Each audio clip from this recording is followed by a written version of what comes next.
حبايبنا طلاب تالتة اعدادي، ازيكم عاملين ايه؟ يا رب تكونوا بخير وفي احسن حال. كل سنه وانتم طيبين يا جماعه، رمضان كريم، ويا رب يا رب يا رب كلكم تحققوا كل اللي نفسكم فيه. كل اللي بيتفرج عليا يا رب يحقق كل اللي نفسه فيه.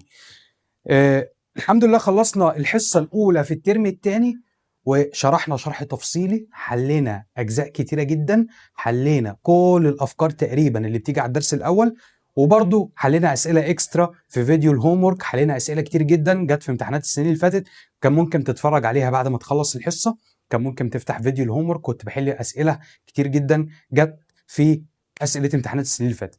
النهارده هنعمل ايه؟ النهارده هنشرح الدرس الثاني والثالث، يعني هنشرح سيشن 2 اللي هي الحصه الثانيه في الترم الثاني، هنشرح فيها درسين عشان نخلص يونت 1 كلها. النهارده هنفرم يونت 1 كلها، هنخلص يونت 1 الجبر. الدرس الثاني والثالث بيتكلموا عن ايه؟ يلا بينا نبدا سريعا. على الدرس الثاني كان بيتكلم عن حاجه اسمها الكوادراتيك ايكويشن، سولف ذا كوادراتيك ايكويشن او سولف ذا ايكويشن اوف ذا سكند ديجري. الكوادراتيك ايكويشن كانت ايكويشن بايه؟ الاكس عليها باور 2، الاكس عليها باور ايه؟ باور 2. يعني انا دلوقتي في الدرس الثاني عندي ايكويشن واحده فيها كام انون؟ انون واحد اللي هو ايه؟ اللي هو الاكس، اللي هو ايه يا رجاله؟ اللي هو الاكس، والاكس دي اعلى باور في الاكسات كلها في الايكويشن، باور كام؟ باور 2. ورسمه الكوادراتيك ايكويشن كان بتبقى حرف اليو او حرف الان اللي احنا خدناها او جات لنا في امتحان الترم الاول. كانت رسمه الكوادراتيك ايكويشن كان بيديني ستار تو اند، كان بيديني ارقام انترفال معين، نعمل تيبل، بنرسم التيبل بتاعنا. بعد ما بنكتب التيبل بتاعنا كنا بندخلها على الكالكوليتر. كل الكلام ده هشرحه بالتفصيل تاني النهارده. المفروض ان انت قبل ما اشرحه يكون عندك معلومه بسيطه، حتى لو معلومه خفيفه قوي. خلي بالك هي مش معلومه بسيطه، انت المفروض تكون عندك المعلومه كلها بنسبه 100%. ازاي بنرسم رسمه الكوادراتيك ايكويشن المفروض تكون انت عارفها بنسبه مليون المية، عشان خاطر جات لنا في امتحان الترم الاول. رسمه الكوادراتيك كانت من الرسومات المهمه اللي انا قلت لك عليها في الترم الاول، وقلت لك كوادراتيك ايكويشن دي كلها مكمله معانا السنه الجايه في اولى ثانوي. ركز معايا وصلي على النبي. هنبدا دلوقتي نكتب كوادراتيك ايكويشن ونعرف هي بتتحل ازاي. فاكرين الدرس الاول كان عندنا طريقتين للحل، طريقه الجبريكالي وطريقه جرافيكالي. نفس الكلام بالظبط في الدرس الثاني عندنا برضو طريقتين للحل، طريقه جرافيكالي وطريقه الجبريكالي. تعال نشوف دي بتتحل ازاي ودي بتتحل ازاي واحده واحده بالتفصيل، وهحل مساله واثنين وثلاثه عشان الفكره تثبت. وخلي بالك الموضوع عايز تدريب، قلت لك المره المليون، للمره المليون اهو بقولها، الموضوع عايز تدريب. لازم تمشي ايدك في المسائل، تحل المساله بايدك مره واثنين وثلاثه وتحل كتير جدا عشان المسائل دي مهمه وبتيجي في الامتحان. ركز معايا. اول حاجه بيقول لك solving an equation of the second degree، يعني الاكس انا بشرح لك دلوقتي عنوان الدرس، الاكس عليها باور كام؟ باور 2 in one unknown او one variable. يعني انا دلوقتي عندي كام equation وكام unknown؟ عندي كام معادله وكام مجهول؟ عندي معادله واحده ومجهول واحد. عدد المعادلات قد عدد المجاهيل اللي هتتحل. لو هما الاثنين مش قد بعض، وقلت لك الكلام ده في الفيديو الاولاني او في الحصه الاولانيه، قلت لك لو هما الاثنين مش قد بعض اقسم بالله ما هتتحل ابدا. لو عدد المعادلات قد عدد المجاهيل كده كده هتتحل. يلا بينا نبدا شرح سريع مبسط على الكوادراتيك ايكويشن. ركز معايا.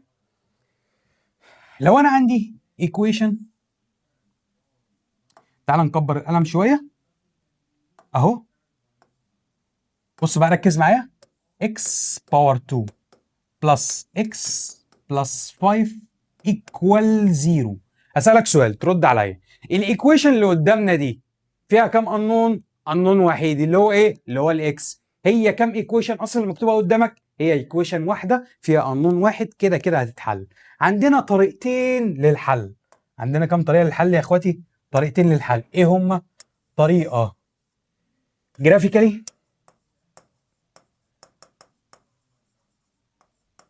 والطريقه الثانيه اللي هي طريقه الالجبريكالي. ركز معايا.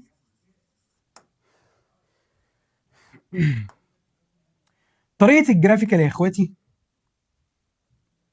انا عندي كام رسمه في الدرس الثاني؟ هم 3 رسومات برضو زي الدرس الاول. الدرس الاول كانوا 3 رسومات. يلا نعمل ريفيجن سريع كده عليهم. كنا بنقول تو ستريت لاين يا اما انترسكت في نقطه واحده فالنمبر اوف سوليوشن 1 سوليوشن. طب لو تو ستريت لاين دول بارلل لبعض، بارلل عمرهم ما هيقطعوا بعض في اي نقطه. خلي بالك هي السوليوشن ست بتاعتك هي النقطه اللي قطعوا فيها بعض. طب لو هم بارلل مش هيقطعوا بعض خالص يبقى there is no number of solution، مفيش، يبقى السوليوشن ست بتاعتي فاي. طب لو هم الاثنين كو انسيدنت على بعض، هم الاثنين مرسومين مع بعض في نفس كل حاجه، نفس البوينت ونفس الستريت لاين ونفس الاتجاه ونفس كل حاجه، كنا بنقول عليها ايه؟ انفينيت نمبر اوف سوليوشن. عندنا حلول كتيره جدا جدا جدا. ركز بقى معايا. هنحل دلوقتي بطريقه الجرافيكالي. رسمه الكوادراتيك كنا بنقول عليها يا اما حرف يو يا اما حرف ان على حسب الاشاره بتاعت الاكس باور 2. صح الكلام ده؟ تعالى احنا عندنا برضو في الدرس ده 3 رسومات بالظبط، 3 رسومات مالهمش رابع. الرسمه الاولانيه هرسم واي اكسس واكس اكسس، هي دي الاكس ودي الواي. اللي بالعرض ده اللي هو ايه؟ اللي هو الاكس، واللي بطول ده اللي ايه؟ اللي هو الواي. ركز بقى معايا. بص، اكتر حاجه مهمه او بطل الفيلم بتاع الدرس الثاني في الالجبرا هو الاكس اكسس. هو ايه؟ ركز بقى في الكلمه اللي انا بقولها لك دي. الاكس اكسس هو اللي بيحل لي مسائل الجرافيكالي كلها. يعني ايه يا مستر؟ يعني انا دلوقتي الواي اكسس مش مهمه بالنسبه لي، الاكس اكسس هي اللي مهمه قوي قوي بالنسبه لي. يعني ايه يا مستر؟ برضو وضح لي اكتر. تعالى اوضح لك اكتر.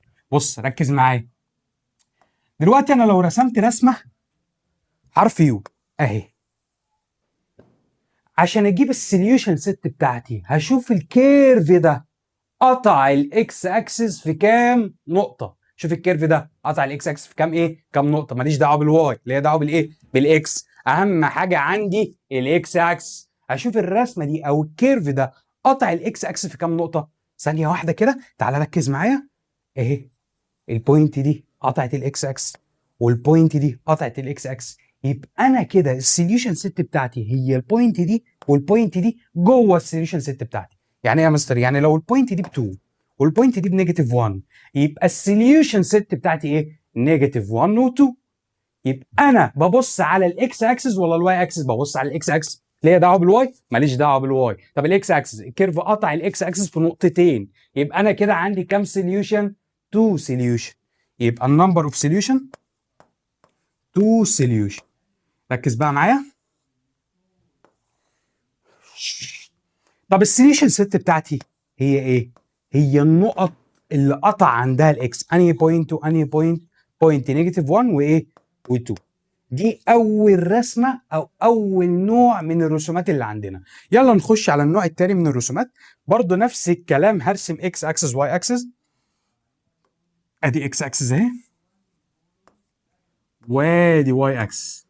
ليه دعوه بالواي؟ ماليش دعوه بالواي خالص. يعني الكيرف ده يا مستر قطع الواي اكسس عند نقطه، مش مهم، مش مهم، ما يشغلنيش اصلا الواي، ماليش دعوه بيها. ليه دعوه بالايه؟ بالاكس اكسس. هي هنا قطعت الاكس اكسس في كام نقطه؟ في نقطتين. هي دي السوليوشن سيت بتاعتي. طب يلا نشوف النوع الثاني من الرسومات.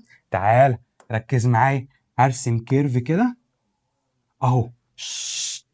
مستر الكيرف ده ما لمس الواي اكسس خالص، مش مهم، مش مهم، ماليش دعوه اصلا بالواي اكسس، ليها دعوه بالايه؟ الاكس اكسس. طب البوينت اللي لمستها الكيرف، فين البوينت اللي الكيرف رسم عندها او لمس عندها الاكس اكسس؟ لمست الاكس اكسس في البوينت دي.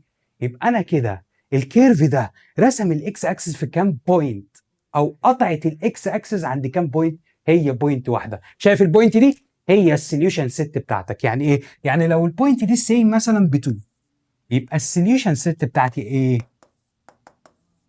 2. صعبه؟ طب النمبر اوف سوليوشن عندي كام نمبر اوف سوليوشن هنا؟ هو حل وحيد بس، يبقى النمبر اوف سوليوشن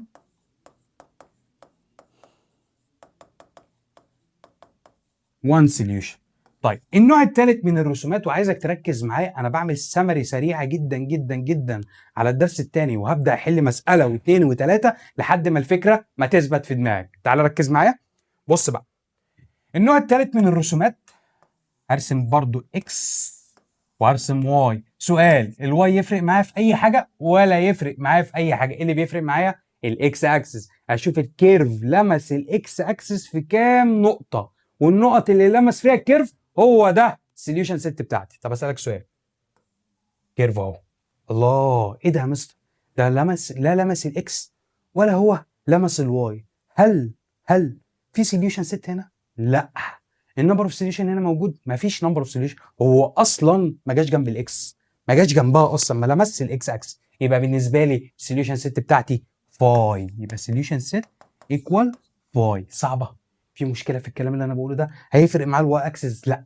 طب ارسم لك كيرف تاني اهو، كيرف تاني اهو. ايه ده؟ ايه ده يا مستر؟ سوليوشن سيت هي النقطه، ماليش دعوه بالواي، ليها دعوه بالايه؟ بالاكس. هل لمست الاكس في اي نقطه؟ ما لمستش الاكس في اي نقطه، يبقى بالتالي ما عنديش نمبر اوف سوليوشن. مين بطل الفيلم عندي؟ هو الاكس اكسس. طالما الكيرف لمس الاكس اكسس في اي نقطه يبقى هو ده السوليوشن سيت. طب لو لمسوا في نقطتين يبقى عندي 2 نمبر اوف سوليوشن، لمسوا في نقطه يبقى عندي 1 نمبر اوف سوليوشن، ما لمسوش خالص يبقى there is no number of solution. صعبه؟ في مشكله في الكلام اللي انا بقوله ده؟ تعالى ركز معايا. احنا كده شرحنا طريقه الالجبريكلي، هم الثلاث رسومات دول ما لهمش رابع. تعال نخش على طريقه الالجبريكلي.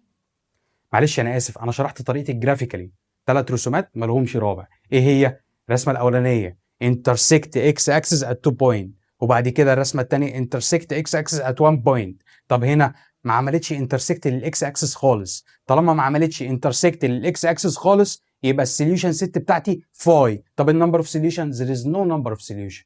طالما الكيرف ما لمس الاكس اكسس في اي نقطه يبقى النمبر اوف سوليوشن ايه؟ مفيش، زيرو. طيب السوليوشن سيت بتاعتي ايه؟ فاي. صعبه؟ في مشكله في الكلام اللي انا بقوله ده؟ تعال نخش على طريقه الالجبريكالي. بص بقى، في الكوادراتيك ايكويشن او الايكويشن اوف ذا سكند ديجري بتتحل الجبريكالي بطريقه واحده فقط. قانون حفظ لازم تحفظه، لازم تحفظه عشان لازم تكتبه في المسائل في الامتحان عشان عليه درجات. ايه هو القانون؟ قانون اسمه الجنرال فورميلا. اسمه ايه؟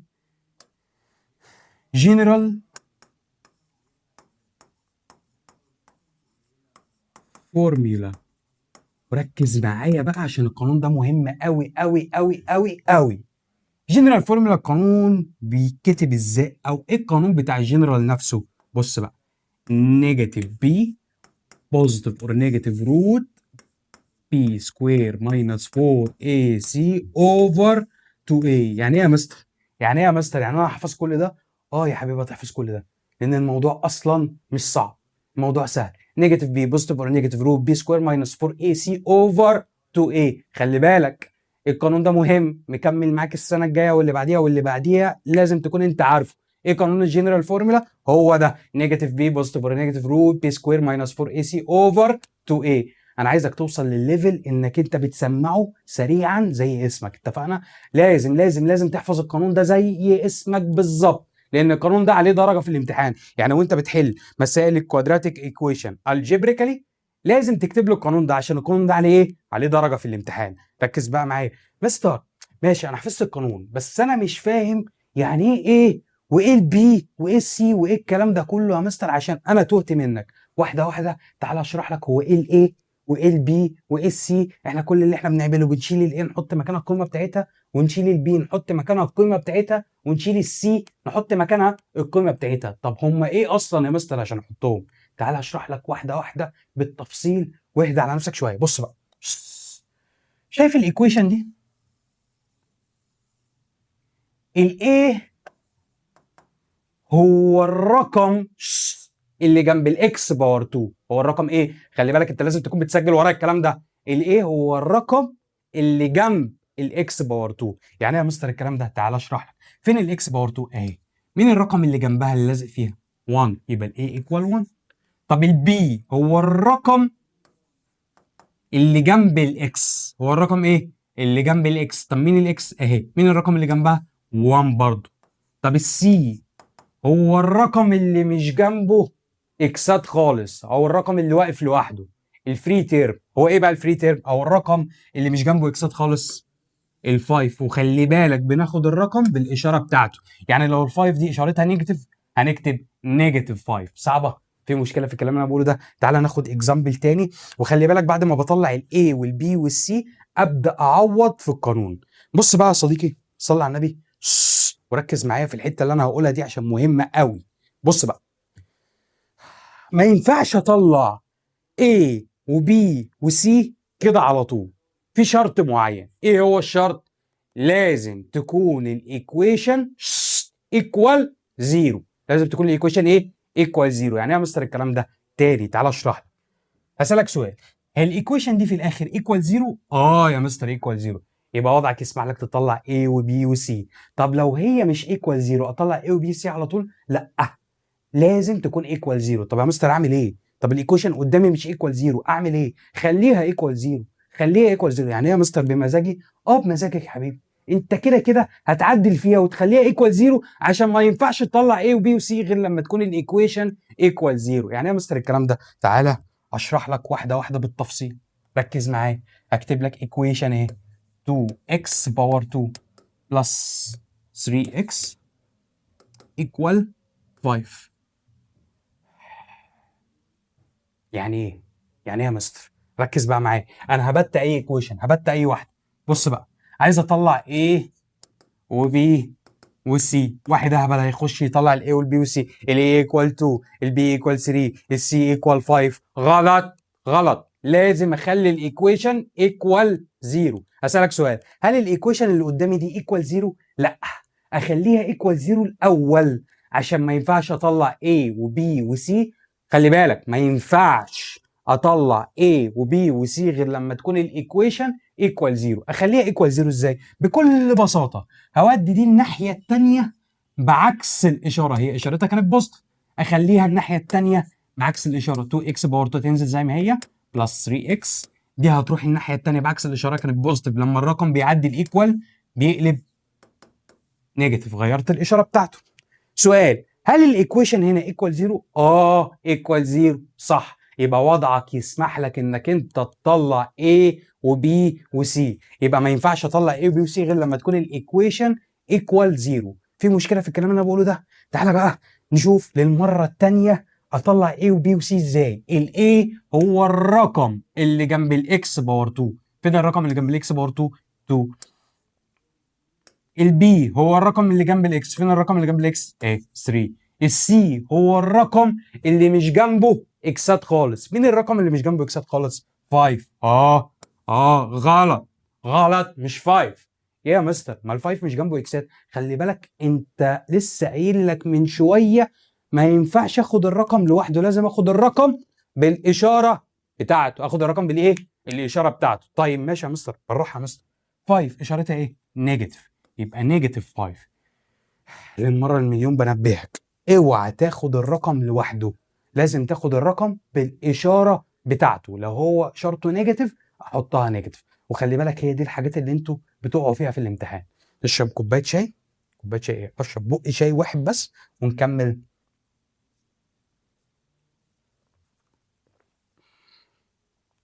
طلعت ايه وبي وسي؟ صح. وضعك يسمح لك بقى انك انت تعوض في قانون الجنرال فورمولا. ايه هو قانون الجنرال فورمولا للمره المليون؟ بقول لك القانون ده مهم وحفظ، لازم تحفظه. زي اقول لك ايه، يعني انا القانون ده مهم ولازم تحفظه. ماشي؟ نيجاتيف بي بوزيتيف اور نيجاتيف روت بي سكوير ماينس 4 اي سي اوفر 2 اي. حفظ، حفظ مهم، عليه درجة في الامتحان. لازم تكتب له القانون الأول، لازم تكتب له إيه؟ القانون الأول. يلا هنعوض، هنشيل ال A نحط القيمة بتاعتها اللي هي ب 2، واشيل ال B احط إيه؟ القيمة بتاعتها اللي هي ب 3، واشيل ال C احط القيمة بتاعتها اللي هي بنيجاتيف 5.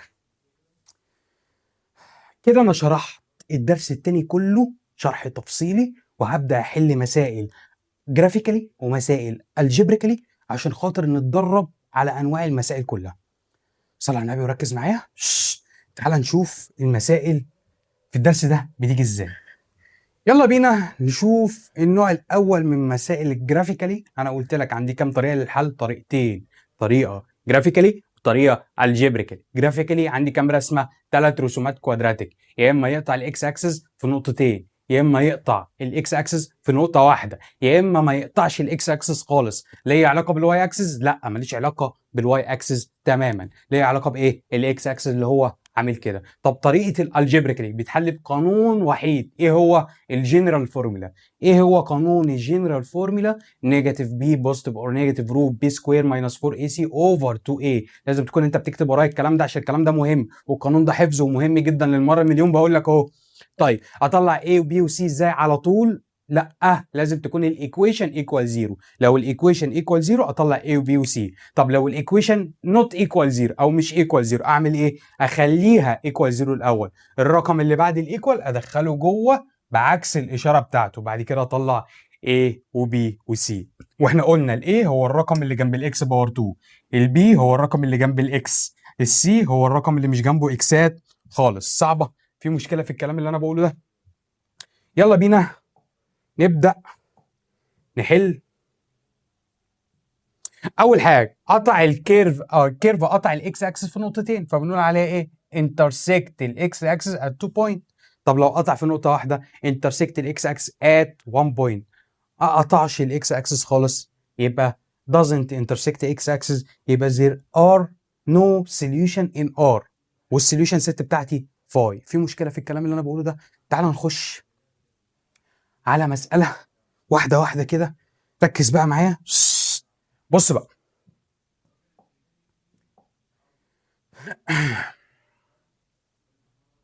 مسائل الكوادراتيك هيديني ايكويشن عاديه اللي هي x باور 2 ماينس 2x،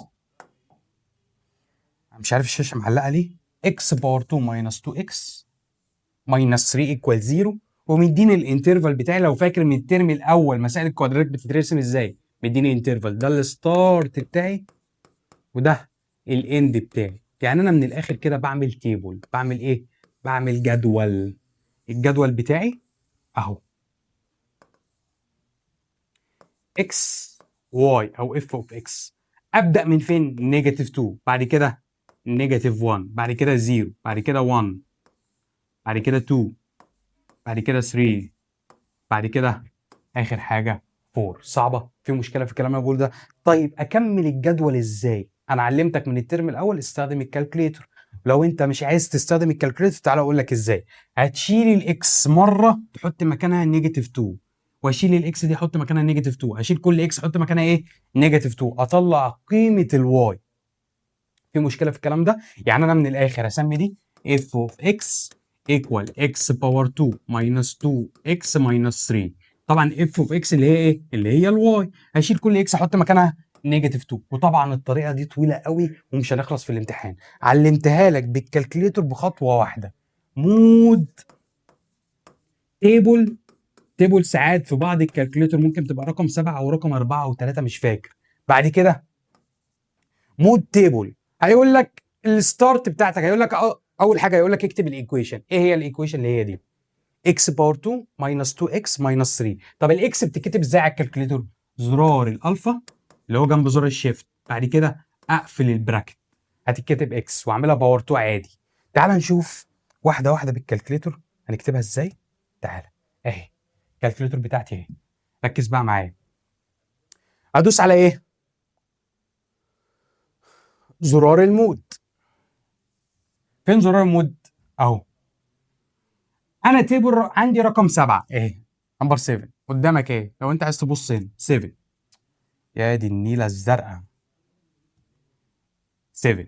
دوست 7، بيقول لك اف اوف اكس ايكوال كام؟ هكتب الايكويشن زي ما هي. اكتب الايكويشن ازاي؟ الاكس بتتكتب ازاي؟ شايف زرار الالفا ده؟ هدوس عليه، بعد كده اقفل براكت هيكتب لي اكس. انا عايزها اكس باور 2، اعملها باور 2 عادي جدا، ماينس 2 اكس زرار الالفا واقفل براكت ماينس 3 واقول له ايكوال. هيقول لك الجي اوف اكس بكام؟ ما عنديش جي اوف اكس. بيقول لك الستارت بتاعتك بكام؟ الستارت النقطه دي بكام؟ نيجاتيف 2. ماليش دعوه بالرقم اللي مكتوب هنا، ها، ماليش دعوه بالرقم اللي مكتوب هنا، ماليش دعوه بيه. انا هكتب له الرقم الستارت بتاعي نيجاتيف 2 وادوس ايكوال. بيقول لي الاند بكام؟ انا الاند عندي بكام؟ 4. برضه ماليش دعوه بالرقم اللي مكتوب هنا، الاند بتاعتي 4 وادوس ايكوال. يقول لك ستيب، اقول له تمام. هيقول لك عند الاكس بنيجاتيف 2 الواي بكام؟ الواي ب 5 اهي، اكس بنيجاتيف 2 الواي ب 5. الاكس بنيجاتيف 1 ب 0 0 نيجاتيف 3. تعالى ارسم لك الجدول على الوايت بورد عشان نبدا نرسم واحده واحده. يلا بينا يلا بينا. بعد ما عملنا الجدول طريقه الكالكوليتور، دخلنا الستارت بتاعتنا والاند بتاعتنا ودوسنا ايكوال. بعد ما دخلنا الايكويشن طبعا لازم تدخل اول خطوه اصلا لازم تعملها في الكالكوليتور ان انت تدخل الايكويشن بتاعتك اللي هو مديها لك في السؤال. يلا عملنا الجدول، هبدا دلوقتي ارسم اكس اكسس وواي اكسس. يلا بينا نرسم اكس وواي اكسس. ده الاكس اكسس وده ايه الواي اكسس. طبعا كل الكلام ده انت بتعمله بالمسطره، ادي اكس وادي واي. يلا بينا، دي 0 هكتب هنا 1 هنا 2 هنا 3 هنا 4 هنا 5 نيجاتيف 1 نيجاتيف 2 نيجاتيف 3 نيجاتيف 4 1 2 3 4 5 نيجاتيف 1 نيجاتيف 2 نيجاتيف 3 نيجاتيف 4. ركز بقى معايا. هبدأ دلوقتي هاخد الجدول ده ارسمه على الرسمة. يعني يا مستر تعالى واحدة واحدة. عندي الاكس بنيجاتيف 2 الواي بتاعتها بكام؟ الواي بتاعتها ب 5. حاجه عندي الاكس بنيجاتيف 2 الواي بتاعتها ب 5. اطلع فوق ولا انزل تحت؟ اطلع فوق عشان الواي بوزيتيف واحط نقطه. طيب عندي الاكس بنيجاتيف 1 الواي بكام؟ الواي بزيرو. عندي الاكس بنيجاتيف 1 الواي بزيرو. لا طلعت فوق ولا نزلت تحت. عندي الاكس بزيرو الواي بكام؟ الواي بنيجاتيف 3. عندي الاكس بزيرو الواي بنيجاتيف 3. انزل تحت ولا اطلع فوق؟ انزل تحت عند الواي بنيجاتيف 3 واحط بوينت. بعد كده عند الاكس ب 1 الواي بنيجاتيف 4. عند الاكس ب 1 الواي بنيجاتيف 4. انزل تحت واحط بوينت. طيب عند الاكس ب 2 الواي بنيجاتيف 3. عند الاكس ب 2 الواي بنيجاتيف 3. انزل تحت واحط بوينت. طيب عند الاكس ب 3 الواي بزيرو. عند الاكس ب 4 الواي ب 5. عند الاكس ب 4 الواي ب 5. اطلع فوق للواي ب 5 واحط بوينت اهي. طبعا انت في الرسم البياني هتظبطها اكتر من كده. شايف البوينت اللي انا عملتها بالازرق؟ ابدا اوصلهم ببعض. اوصل البوينت دي، توصلهم بايدك مش بالمسطره. ها يعني ايه كيرف بالمسطره اصلا؟ في حاجه اسمها كيرف بالمسطره؟ في حاجه اسمها كده؟ ايه كيرف بالمسطره دي؟ إيه؟ يعني ايه يعني؟ مش فاهم. هنوصل الكيرف بايدينا. ركز بقى معايا. هيفرق معايا ايه في الرسمه؟ الاكس اكسس ولا الواي اكسس؟ انا اللي بيفرق معايا هو الاكس اكسس. الكيرف ده قطع الاكس اكسس في كام نقطه؟ قطع الكيرف اكسس يا مستر، قطع الاكس اكسس في نقطتين، هي البوينت دي والبوينت دي. شايف البوينت اللي بالاخضر دي والبوينت اللي بالاخضر دي؟ هما الاثنين دول هم دول السوليوشن سيت بتاعتي. يبقى السوليوشن سيت ايكوال، افتح سيت نيجاتيف 1 وايه؟ نيجاتيف 1 و3. بص بقى بعض الاخطاء، في ناس هتكتب سوليوشن سيت ايكوال نيجاتيف 1 و3. غلط، دي غلط. دي كانت في الدرس الاول. عارف ليه كنا بنحط براكت في الدرس الاول وليه في الدرس الثاني ما حطيناش براكت؟ احنا في الدرس الاول كنا بنحط براكت عشان كان البراكت ده بيعبر لي الرقم الاولاني كان بيعبر لي عن الاكس، ركز معايا، والرقم الثاني ده كان بيعبر لي عن الواي. هسالك سؤال وترد عليا. هل هنا في اكس وواي ولا هي اكس واحده؟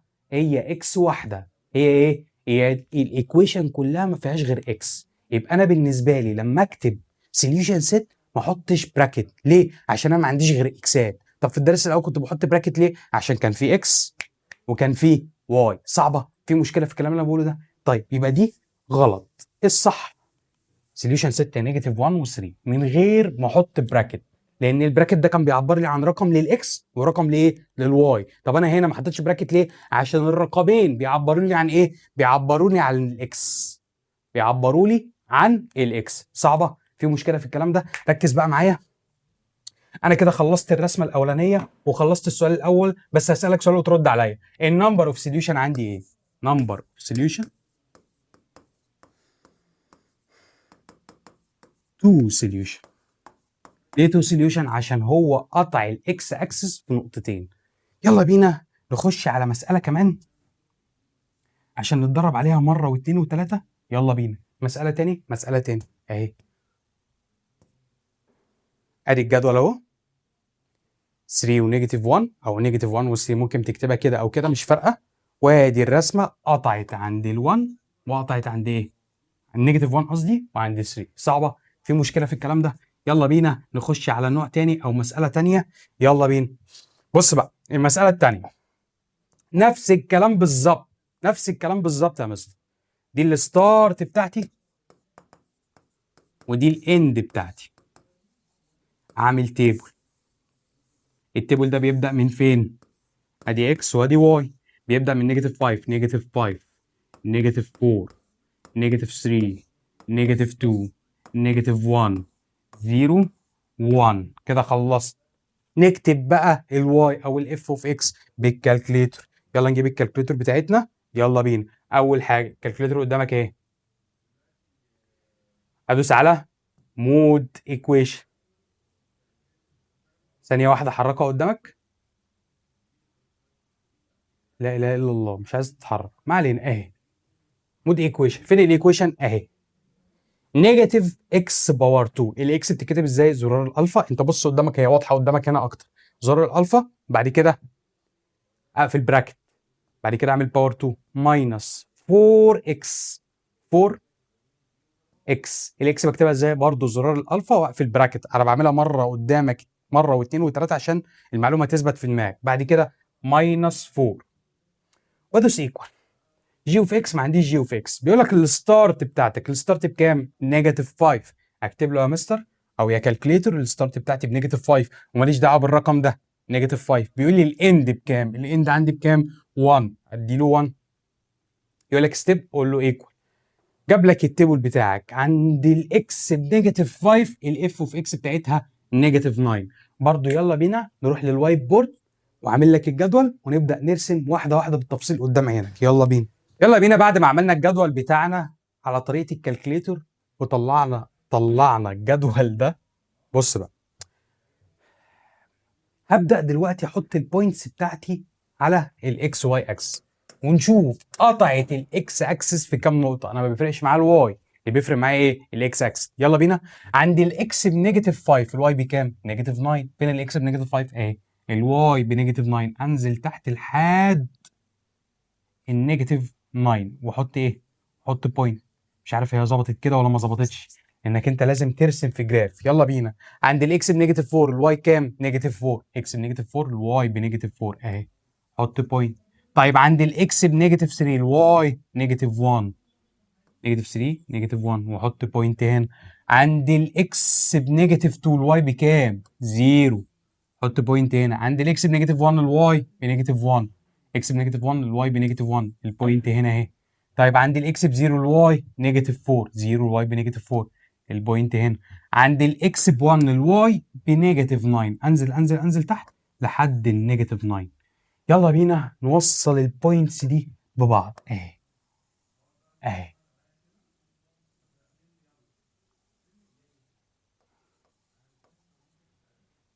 صعبة؟ في مشكلة؟ ركز بقى معايا. الكيرف ده قطع الاكس اكسس في كام نقطة او عند انهي نقطة؟ قطع عند النقطة دي. النقطة اللي انا هعملها بالاخضر دلوقتي. النقطة دي. هو ده السوليوشن سيت بتاعتي. السوليوشن سيت كام؟ نيجاتيف 2. سوليوشن سيت ايكوال نيجاتيف 2. طب النمبر اوف سوليوشن. نمبر اوف سوليوشن 1 سوليوشن. صعبة. يلا بينا نبدأ نحل واحدة كمان. واحدة كمان. يلا. طريقه الحل ازاي يا رجاله؟ ادخل الايكويشن على الكالكوليتر، اعمل تيبل، ابدا احط البوينتس بتاعتي على الاكس واي اكسس. قطعت الكيرف قطع عند الاكس اكسس في نقطه واحده. النقطه دي هي السوليوشن سيت بتاعتي. قطع عند النقطتين، النقطتين دول او التو بوينتس دول هم دول السوليوشن سيت بتاعتي. طيب لو قطعت، قصدي ما قطعتش خالص، يبقى there is no number of solution. مفيش. يبقى السوليوشن سيت بتاعتي فاي. في مشكله؟ يلا بينا. اهو جدول اهو. قطع عند النيجاتيف 2، يبقى السوليوشن سيت عند البوينت اللي هي انهي؟ عند الاكس نيجاتيف 2. اعمل زوم اوت. يلا بينا. سؤال كمان. سؤال كمان اهو. نفس الكلام بالظبط. ادخل دي للكالكليتر، ابدا اعمل تيبل. التيبل بتاعي اهو من اول نيجاتيف 3 لحد 3. نيجاتيف 3 نيجاتيف 2 نيجاتيف 1 0 1 2 3 وادخلها على الكالكليتر هيديني الجدول ده. الرسمه اهي.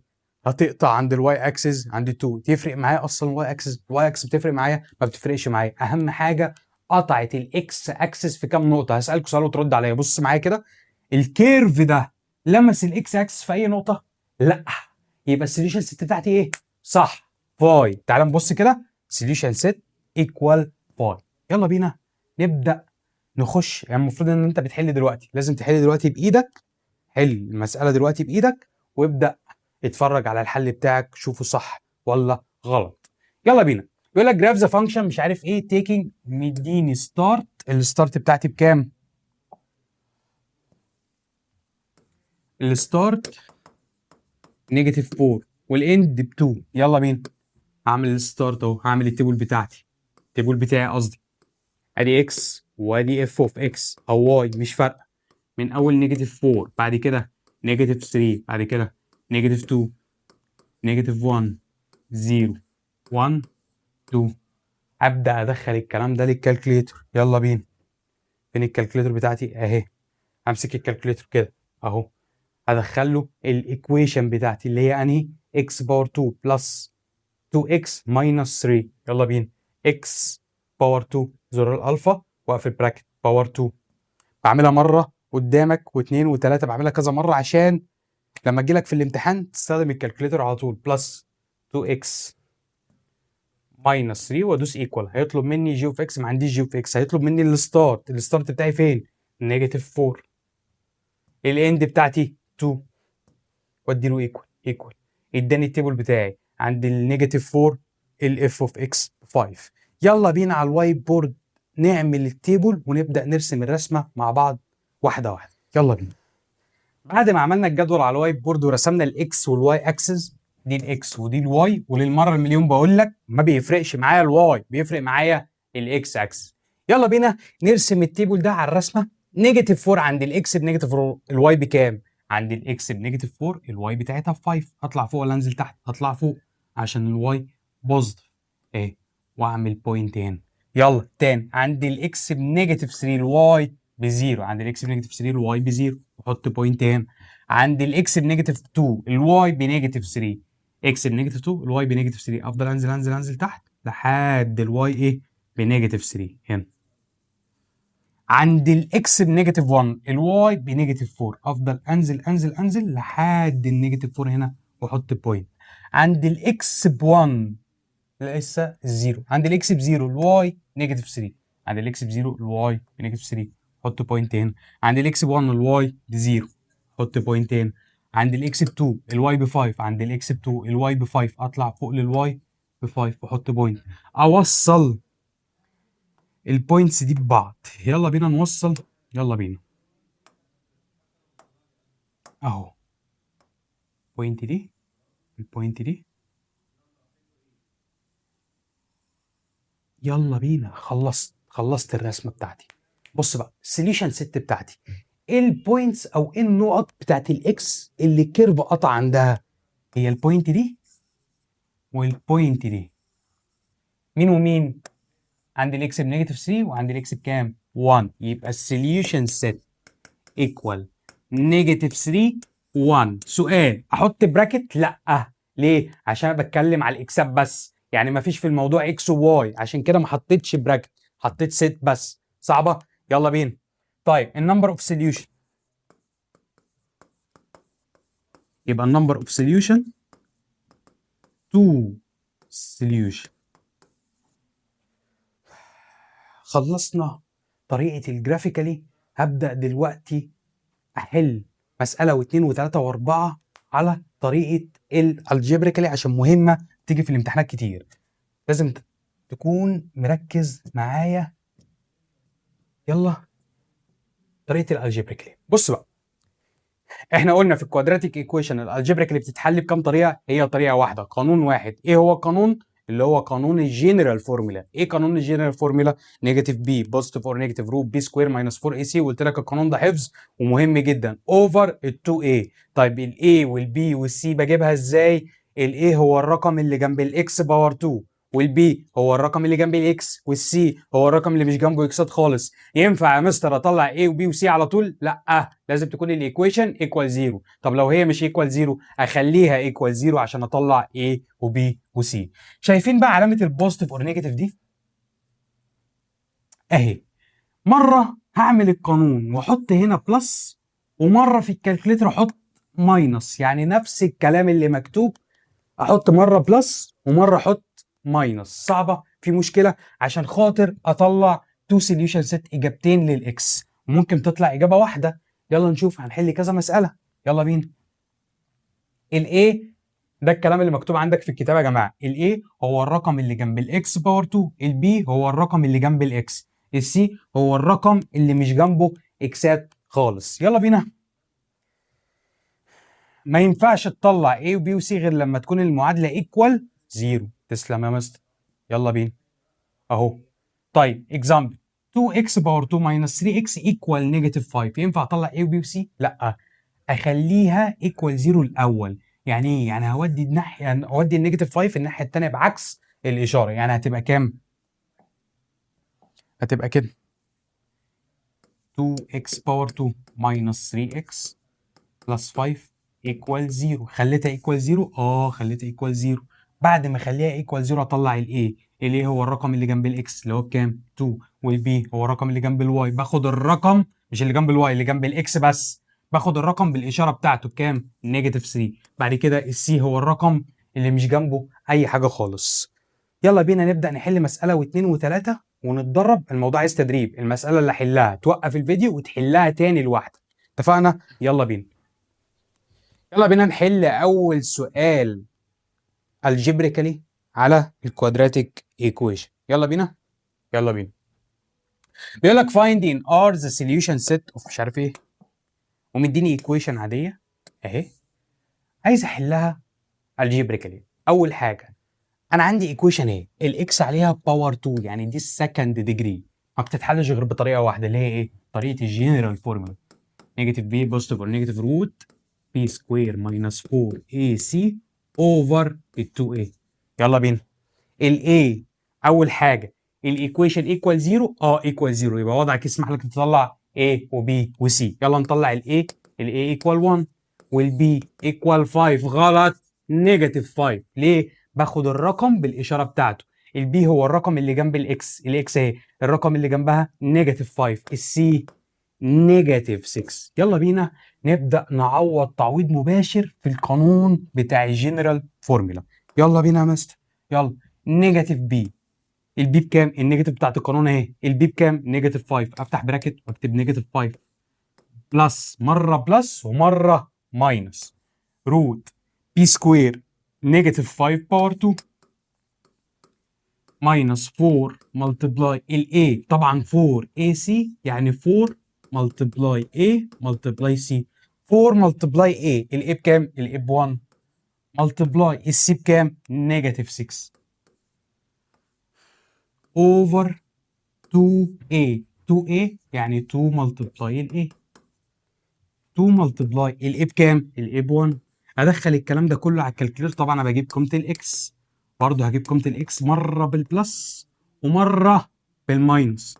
يلا نعملها مره بالماينس، نفس الكلام ده كوبي بيست، بس بدل البلس اخليها ماينس. يعني كده بص ركز معايا، نيجاتيف 5 ماينس روت بي سكوير نيجاتيف 5 باور 2 ماينس 4 ملتبلاي 1 ملتبلاي نيجاتيف 6 اوفر 2 ملتبلاي 1. شوف هتطلع ايكوال كام؟ نمسك الكالكوليتر بتاعتنا نعمل فراكشن. نيجاتيف، نفتح براكت نيجاتيف 5 بلس مره بلس ومره ماينس، افتح براكت تاني.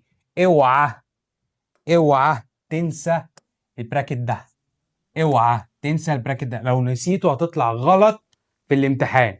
اوعى تنسى البراكت لو سمحت، بعد اذنك وانت بتدخلها على الكالكوليتر اوعى تنسى تحط التو براكت دول، عشان لو نسيت هتطلع غلط. انا نصحتك وانت براحتك. يلا بينا. نيجاتيف 5 باور 2 ماينس 4 ملتبلاي 1 ملتبلاي نيجاتيف 6 اوفر 2 ملتبلاي 1. دوس ايكوال، الاجابه هنا هتطلع 6. يلا شوف الناحيه الثانيه، نفس الكلام بالكالكوليتر، نفس الكلام اللي مكتوب بالظبط. هشيل بس البلس دي، احط مكانها ايه؟ احط مكانها ماينس. يبقى ارجع كده واشيل الماينس، اشيل بلس واحط مكانها ايه؟ اهو، احط مكانها ماينس وندوس ايكوال، هتطلع نيجاتيف 1. يبقى السوليوشن ست بتاعتي كام وكام؟ 6 والنيجاتيف 1. صعبه؟ طب ليه ما حطيتش براكت؟ ليه ما حطيتش كده براكت؟ ليه؟ عشان انا بتكلم على الاكسات بس، بتكلم على ايه؟ الاكسات. البراكت ده الاوردر بير ده بيعبر لي عن ايه؟ عن اكس وواي. طب انا ما عنديش لا اكس ولا عندي واي، انا عندي اكسات بس. انا ما عنديش اكس وواي مع بعض، انا عندي ايه؟ عندي اكسات بس. طالما عندي اكسات بس يبقى ما احطش ايه؟ ما احطش براكت. امسح. يبقى السوليوشن سيت عندي،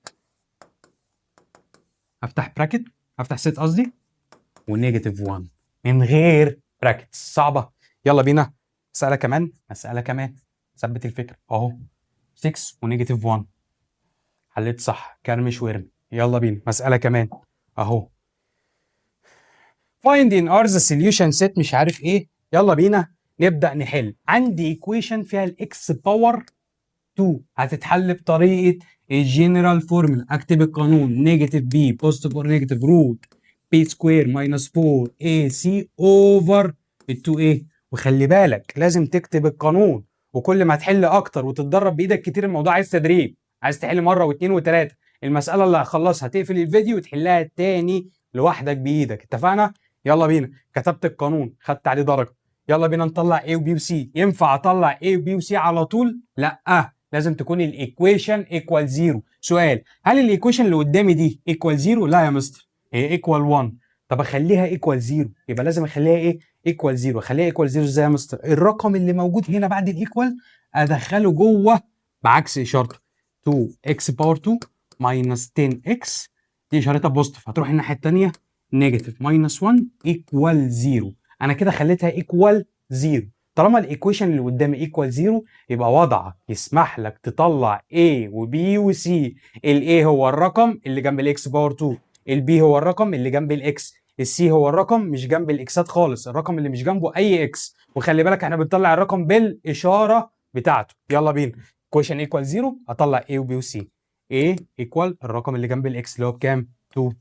B equal الرقم اللي جنب الاكس بس، باخد الرقم بالاشاره بتاعته. يبقى الاي هو الرقم اللي جنب الاكس باور 2، البي هو الرقم اللي جنب الاكس وباخد الرقم بالاشاره بتاعته، السي هو الرقم اللي مش جنبه اكسات خالص وباخده بالاشاره بتاعته. اعوض في القانون بتاع الجنرال فورمولا. مره الاكس ايكوال نيجاتيف بي، النيجاتيف دي بتاعت القانون نزلتها زي ما هي. البي بكام؟ نيجاتيف 10. افتح براكت واكتب نيجاتيف 10. مره بلس ومره ماينس روت بي سكوير. البي بكام؟ نيجاتيف 10. واوعى تنسى البراكت ده، لو نسيته هتطلع غلط. نيجاتيف 10 ماينس نيجاتيف 10 باور 2 اللي هي بي باور 2 ماينس 4. 4 ملتبلاي ايه؟ ملتبلاي سي. الاي بكام؟ الاي ب 2 ملتبلاي السي بكام؟ نيجاتيف 1 اوفر 2 a. ال 2 ملتبلاي الاي. الاي بكام؟ الاي ب 2.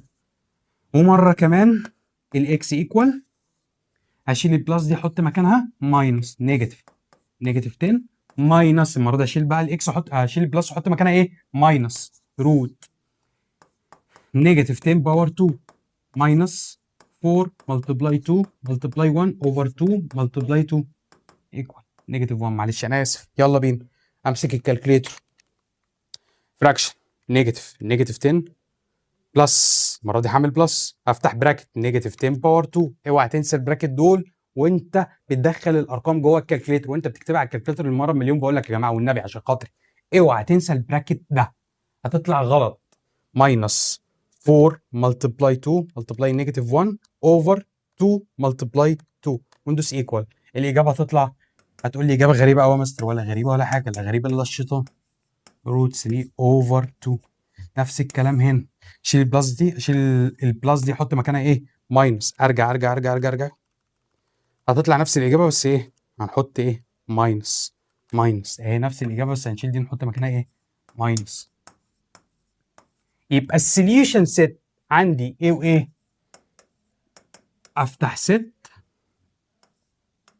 3 بلس 3 روت 3 اوفر 2، ومره كمان 3 ماينس 3 روت 3 اوفر 2، واقفل الست بتاعتي تاني. صعبه؟ سهله قوي يا مستر.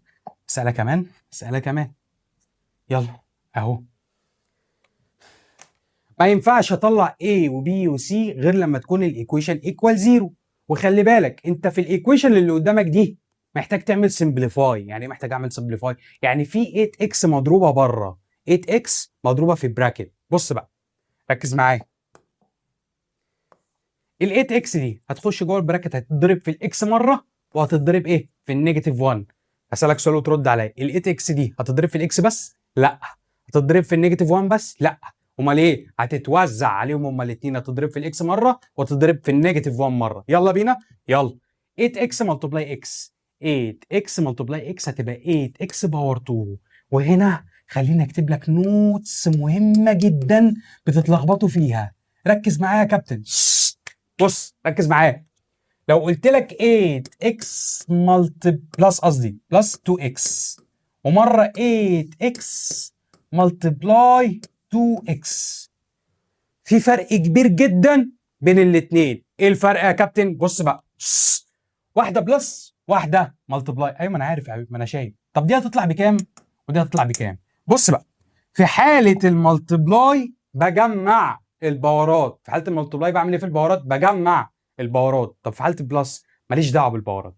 يعني انا دلوقتي 8 اكس عندي 8 اكسات، جمعت عليهم 2 اكس، بقى عندي كام اكس؟ 10 اكس. في حاله البلس ليا دعوه بالباورات؟ ماليش دعوه بالباورات. طب في حاله الملتبلاي، مش دي اكس باور 1 ودي اكس باور 1؟ في حاله الملتبلاي بعمل ادنج للباورز. يعني ايه بعمل ادنج؟ يعني اعمل الباور ده والباور ده، اعملهم الاثنين بلس بعض. طب 8 ملتبلاي 2 بكام؟ 16. اكس في اكس، اكس باور 2، لان انا جمعت الباورات. واحده كمان واحده كمان، اكس باور 2 ملتبلاي اكس باور 3.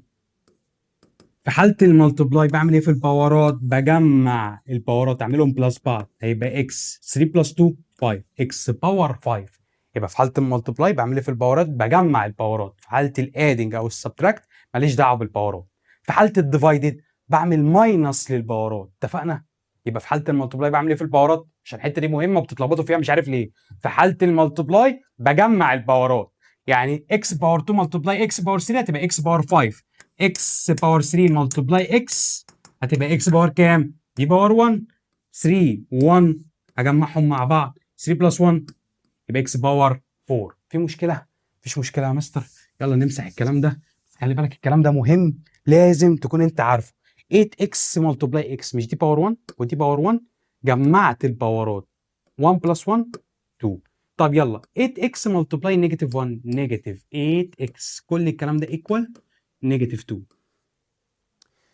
يلا نطلع A و B و C. لا يا مستر، ما ينفعش اطلع A و B و C غير لما تكون الايكويشن ايكوال 0. هل الايكويشن اللي قدامي دي ايكوال 0؟ لا، اخليها ايكوال 0، اودي دي الناحيه الثانيه بعكس الاشاره. يبقى 8x باور 2 ماينس 8x، دي هتروح الناحيه الثانيه بعكس الاشاره، اشارتها نيجاتيف، هتروح الناحيه الثانيه بوزيتيف، ايكوال 0.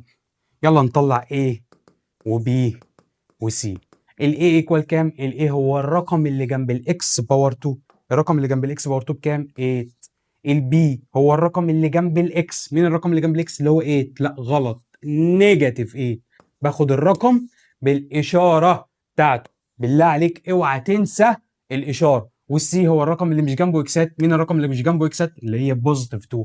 ابدا اعوض في قانون الجنرال فورمولا، نيجاتيف بي بوزيتيف اور نيجاتيف روت بي سكوير ماينس 4 اي سي اوفر 2 ايه. ركز، مره احطها في الكالكليتور بلس ومره احطها ماينس. يلا بينا. اكس، شد خط، النيجاتيف بتاعت القانون نزلت زي ما هي. البي بكام؟ البي بنيجاتيف 8. افتح براكت، احط نيجاتيف 8 مره بلس ومره ماينس. استخدم المره دي بلس. بي باور 2 يعني نيجاتيف 8 باور 2، بحطها بين براكت واوعى تنسى البراكت. ماينس 4 ملتبلاي الاي بكام؟ الاي ب 8 ملتبلاي السي بكام؟ السي ب 2. شد كده انا خلصت اللي تحت الروت. خلي بالك بقى، الجزء اللي تحت الروت ده كان جزء هتاخده السنه الجايه في اولى ثانوي بالتفصيل، اسمه الديسكريمنانت. وفي درس كامل اسمه التايبس اوف روتس. يبقى الدرس الثاني على طول في الالجبرا، تايبس اوف روتس. الديسكريمنانت ده ليه 3 انواع، انا مش عايز اخش اشرح لك بالتفصيل عشان لسه هتاخد الكلام ده السنه الجايه في اولى ثانوي ان شاء الله. ركز بقى معايا. اوفر 2 ايه. انا تعبت يا جماعه، تعبت يا جماعه، والصيام عامل عمايله وانا مش قادر. يلا بينا. 2a 2 ملتبلاي a، الايه بكام؟ الايه ب 8 ايكوال، شوف هتطلع بكام. يلا بينا. مره تاني نفس الكلام ده كوبي، حطه بيست، اشيل البلس دي احط مكانها ايه ماينس، او نفس الكلام ماينس روت نيجاتيف 8 باور 2 ماينس 4 ملتبلاي 8 ملتبلاي 2 اوفر 2 ملتبلاي 8 ونحط ايكوال. يلا بينا نمسك الكالكوليتر بتاعتنا، يلا بينا. نيجاتيف 8 بلس روت نيجاتيف 8 باور 2 ماينس 4 ماينس 8 ملتبلاي 8 ملتبلاي 2 اوفر 2 ملتبلاي 8 وندوس ايكوال، هتطلع معايا بهاف. طب يلا نشيل البلس، حط مكانها ماينس، يلا بينا. تطلع معايا بهاف برضو. الله، يبقى السوليوشن ست بتاعتي ايكوال، هتقول لي هاف وهاف اكتبها مره واحده. يبقى السوليوشن ست بتاعتي ايه؟ هاف. يبقى اسالك سؤال وترد عليا سؤال علمي بقى، سؤال فهم. الكيرف ده قطع الاكس اكسس، الكيرف بتاعت الرسمه دي، بتاع الايكويشن دي، الرسمه بتاعت الايكويشن دي قطعت الاكس اكسس في كام نقطه؟ ايوه، نقطه واحده. عشان كده السوليوشن ست طلع لي بكام رقم؟ رقم واحد. هي دي النقطه اللي الكيرف قطع عندها فين؟ في الاكس اكسس. صعبه؟ يبقى السوليوشن ست طالما الرقم طلع لي الاثنين زي بعض اكتبه مره واحده بس جوه الست. صعبه؟ يلا بينا خش على اللي بعده. سؤال كمان، سؤال كمان اهو. هنبسطها الاول عشان ما ينفعش نحل وهي بالمنظر ده. ضربت ال 8 اكس في اكس مره وضربتها في النيجاتيف 1، بقت 8 اكس باور 2 ماينس 8 اكس ايكوال نيجاتيف 2. نخليها ايكوال 0 عشان اطلع الاي والبي والسي. وديت النيجاتيف 2 الناحيه الثانيه بعكس الاشاره، بقت 8 اكس باور 2 ماينس 8 اكس بلس 2، لان نقلت دي الناحيه الثانيه بعكس الاشاره. طلعت الاي ب 8، البي بنيجاتيف 8، السي ب 2. عوضت في قانون الجنرال فورمولا، مره بلس ومره ماينس، طلعت معايا الاجابه بهاف. يبقى السوليوشن سيت هاف، اكتبها مره واحده. يلا بينا نخش على اللي بعده، يلا بينا. بص بقى، ركز معايا، فكره جديده اهي، فكره جديده، ركز معايا. لما يجيب لي منظر زي ده، الاكس في فراكشن تحت، اتصرف معاه ازاي؟ بص بقى، اي حاجه موجوده تحت مضايقاك اضرب فيها. اعمل ايه يا مستر؟ اضرب فيها. ودايما دايما دايما دايما بضرب في الاكس بتاعت اعلى باور. يعني ايه يا مستر الكلام ده؟ واحده واحده بالراحه. بص بقى، انا عندي تحت اكس باور 2 وتحت اكس باور 1. اضرب الايكويشن كلها في اكس بتاعت اعلى باور. مين اعلى باور هنا؟ باور 2 ولا باور 1؟ باور 2. يبقى اضرب الايكويشن كلها في اكس باور كام؟ باور 2.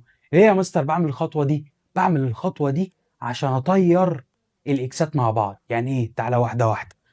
5 اوفر اكس باور 2 ملتبلاي اكس باور 2، طاروا مع بعض، هيبقى في الاخر ايه؟ 5. طب هنا 4 اوفر اكس ملتبلاي اكس باور 2. شايف الاكس باور 2 دي هتتضرب مع ال4، هتبقى كده 4 اكس باور 2 اوفر اكس. هسألك سؤال ولسه قايله لك من شويه، في حاله الديفايدد بنعمل ايه في الباورات؟ بننقص الباورات. يعني دي باور 1، يعني اكس باور 1 هتطير مع واحده من الباور اللي فوق، فهيبقى فوق 4 اكس. طيب دي نيجاتيف 1 ملتبلاي اكس باور 2 ايكوال نيجاتيف اكس باور 2.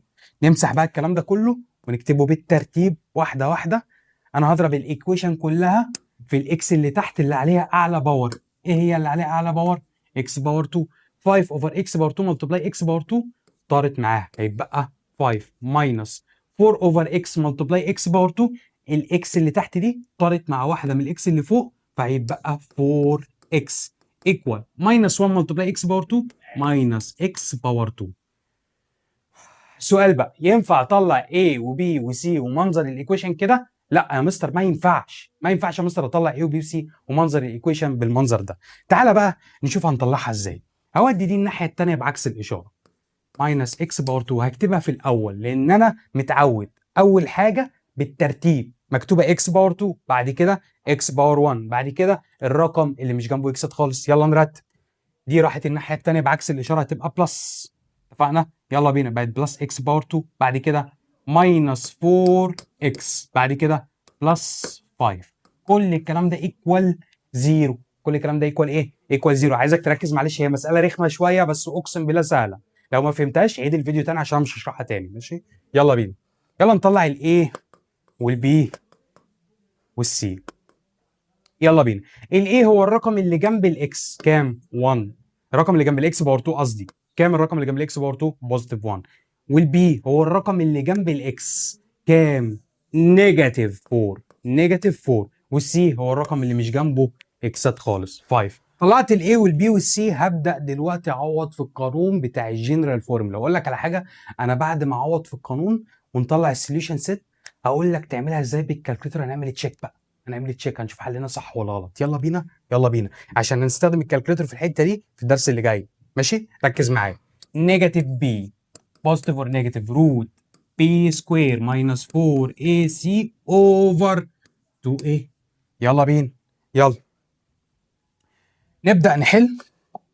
ادي الاكس مره حط بلس ومره حط ماينس. ماينس بتاعت القانون. البي بكام؟ البي بماينس 4، نيجاتيف 4. افتح براكت، نيجاتيف 4 مره بلس روت البي سكوير. البي بكام؟ نيجاتيف 4 باور 2 ماينس 4 ملتبلاي اي ملتبلاي سي. الاي بكام؟ الاي ب 1. السي بكام؟ السي ب 5. يبقى 4 ملتبلاي 1 ملتبلاي 5 اوفر 2 اي، يعني 2 ملتبلاي الاي. الاي بكام؟ 2 ملتبلاي 1. شوف هتطلع بكام، هنشوفها بعدين. نكتب نفس المسألة تاني. ايه ده اللي انا عملته ده؟ نفس المسألة تاني، بس هشيل البلس احط مكانها ايه؟ حط مكانها ماينس. يلا. نيجاتيف 4 ماينس روت ماينس 4 باور 2 ماينس 4 ملتبلاي 1 ملتبلاي 5 اوفر 2 ملتبلاي 1. بدل البلس خليتها ايه؟ خليتها ماينس. يلا ندخل الكلام ده كله على الكالكوليتر. نيجاتيف 4 بلس روت، افتح براكت، نيجاتيف 4 باور 2 ماينس 4 ملتبلاي 1 ملتبلاي 5 اوفر 2 ملتبلاي 1. الله، طلعت ماس ايرور. طلعت ايه؟ ماس ايرور. يبقى الاجابه او السوليوشن سيت بتاعتي فاي. سوليوشن سيت ايكوال كام؟ ايكوال فاي. يعني من الاخر كده الايكويشن دي لما تترسم، لما ايه تترسم، مش هتقطع الاكس اكسس عند اي نقطه. يبقى السوليوشن سيت بتاعتي ايه؟ فاي. تعالى نحل واحده كمان، نحل واحده كمان. يبقى تاني لما تعوض في الجنرال فورمولا وتبدا تدخلها للكالكليتور، لما تطلع معاك فاي يبقى الكيرف ده مش هيرسم الاكس اكسس خالص. اتفقنا؟ لو طلعت معايا ماس ايرور يبقى الاجابه فاي. ناخد فكره كمان، فكره كمان. يلا نعمل كروس. اول حاجه عندي فراكشن ايكوال فراكشن. طالما عندي تو فراكشن ايكوال بعض، عندي تو فراكشن ايكوال بعض، فراكشن وفراكشن في بينهم ايكوال، بعمل كروس مالتيبليكيشن. بعمل ايه؟ كروس مالتيبليكيشن. يعني ده مالتيبلاي ده ايكوال ده مالتيبلاي ده. اكس مالتيبلاي كام؟ 5 ماينس اكس. وخلي بالك لازم تفتح براكت، طالما في اكتر من ترم تحت هنا لازم افتح براكت. ليه؟ عشان الاكس هتتوزع عليهم هم كلهم. ايكوال 1 ملتبلاي 3 بكام؟ 3. اكس ملتبلاي 5 5 اكس. اكس ملتبلاي نيجاتيف اكس نيجاتيف اكس باور 2. وانا علمتك من شويه في حاله الملتبلاي بعمل ايه في الباورات؟ بجمع الباورات. يلا بينا. ايكوال 3. ارتبها، مين اللي هيتحط الاول؟ الاكس باور 2، دي اشارتها بلس، بلس 5 اكس. ودي هتخش الناحيه الثانيه بعكس الاشاره، اشارتها بوزيتيف تروح الناحيه الثانيه بنيجاتيف. ليه انا عملت كده؟ عشان اخلي الايكويشن ايكوال زيرو. اخلي الايكويشن ايه؟ ايكوال زيرو. ليه يا مستر هتخلي الايكويشن ايكوال زيرو؟ يا ابني انت هبل. عشان اطلع ايه وبي وسي، عشان اعوض في قانون الجنرال فورمولا. يلا بينا. الاي بكام؟ يلا الاي ايكوال نيجاتيف 1. باخد الرقم اللي جنب الاكس باور 2، والبي الرقم اللي جنب الاكس بكام؟ 5. والسي هو الرقم اللي مش جنبه اكسات خالص، وللمره المليون بنبهك باخد الرقم بالاشاره بتاعته. يلا بينا. اعوض في قانون الجنرال فورمولا. نيجاتيف بي بوزيتيف اور نيجاتيف روت بي سكوير ماينس 4 اي سي. اتوقع يعني ان انتوا ايه حفظتوا القانون. يلا بينا نبدا نعوض. اكس مره، شد خط، النيجاتيف بتاعت القانون تنزل زي ما هي. البي بكام؟ البي ب 5.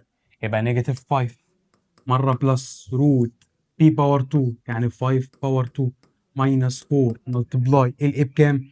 نيجاتيف 1 ملتبلاي سي بكام؟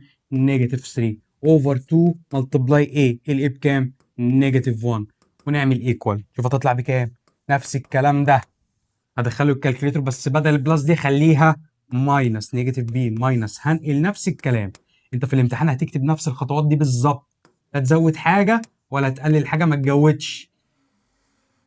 نيجاتيف 1 ملتبلاي نيجاتيف 3 اوفر 2 ملتبلاي نيجاتيف 1 بتطلع بكام؟ يلا نمسك الكالكوليتر. اسالكم سؤال يا جماعه، قبل ما ابدا حل، لو طلعت ماس ايرور يبقى السوليوشن سيت ايه؟ فاي، صح. يلا بينا. باور 2 ماينس 4 ملتبلاي نيجاتيف 1 ملتبلاي نيجاتيف 3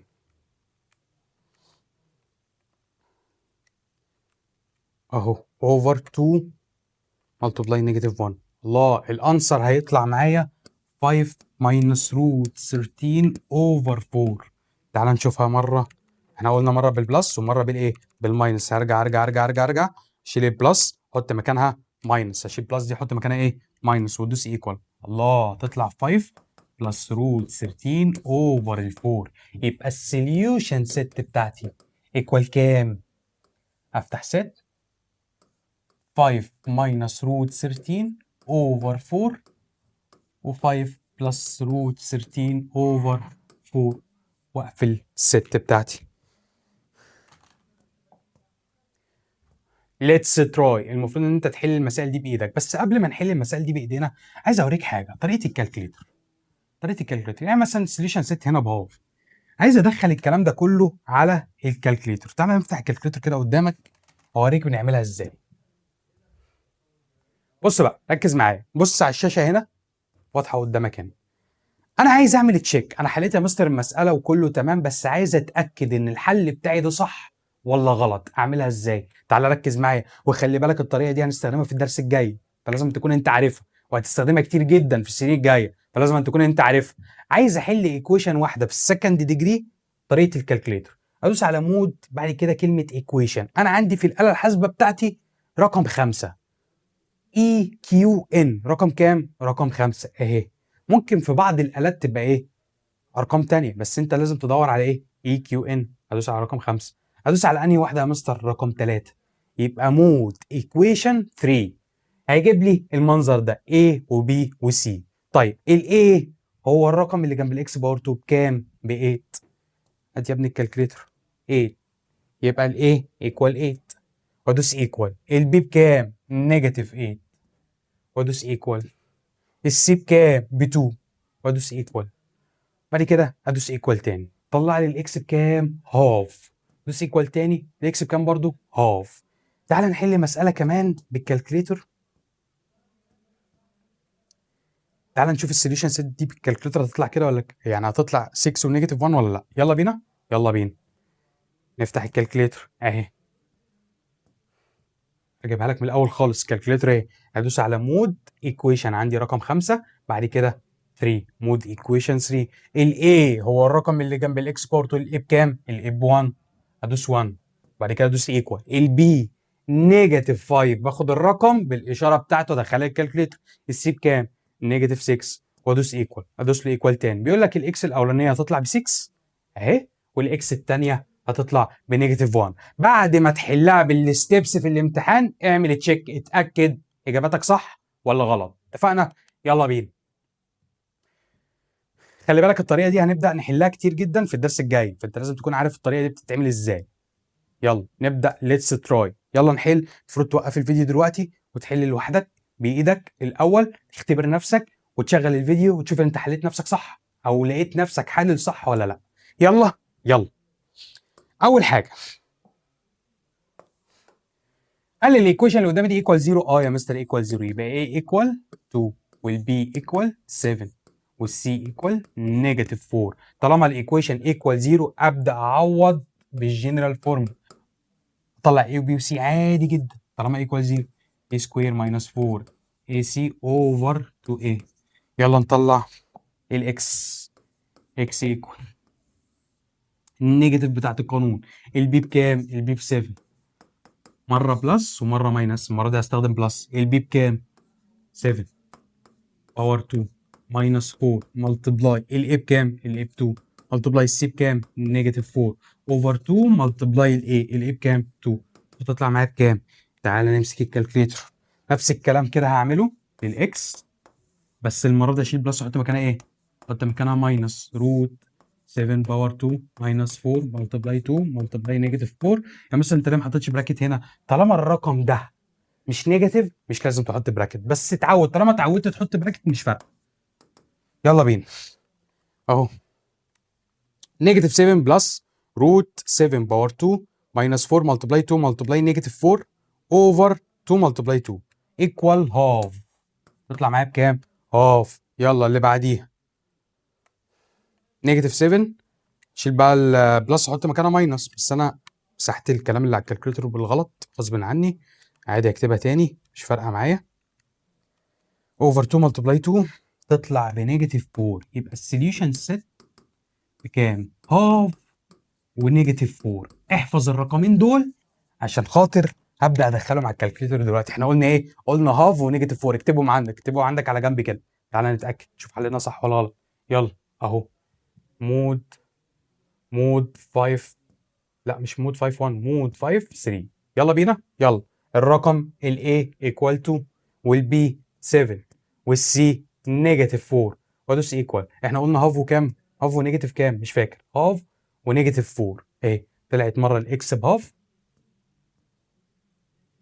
مره الاكس طلعت بهاف، ومره طلعت بنيجاتيف 4.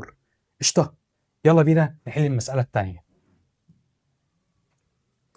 اوعى بس خلي بالك، اوعى تعملها على الكالكوليتر على طول يا جماعه، اوعى تعملوها بالكالكوليتر على طول، لسه لازم تكتب ستيبس. خلصنا دي خلاص، خش على الثانيه. الايه، سؤال، هل الايكويشن ايكوال زيرو؟ ايكوال زيرو، يبقى وضعك يسمح لك تطلع A وبي وسي. يلا بينا نطلع A وبي وسي. الايه هو الرقم اللي جنب الاكس باور 2، والرقم اللي جنب الاكس باور 2 هنا 1. البي هو الرقم اللي جنب الاكس، باخد الرقم بالاشاره بتاعته، والسي نيجاتيف 1. ابدا اعوض في قانون نيجاتيف بي بوزيتيف اور نيجاتيف. شوف انا كتبته كام مره؟ نيجاتيف بي بوزيتيف اور نيجاتيف روت بي سكوير ماينس 4 اي سي اوفر 2 اي. يلا بينا نبدا نعوض.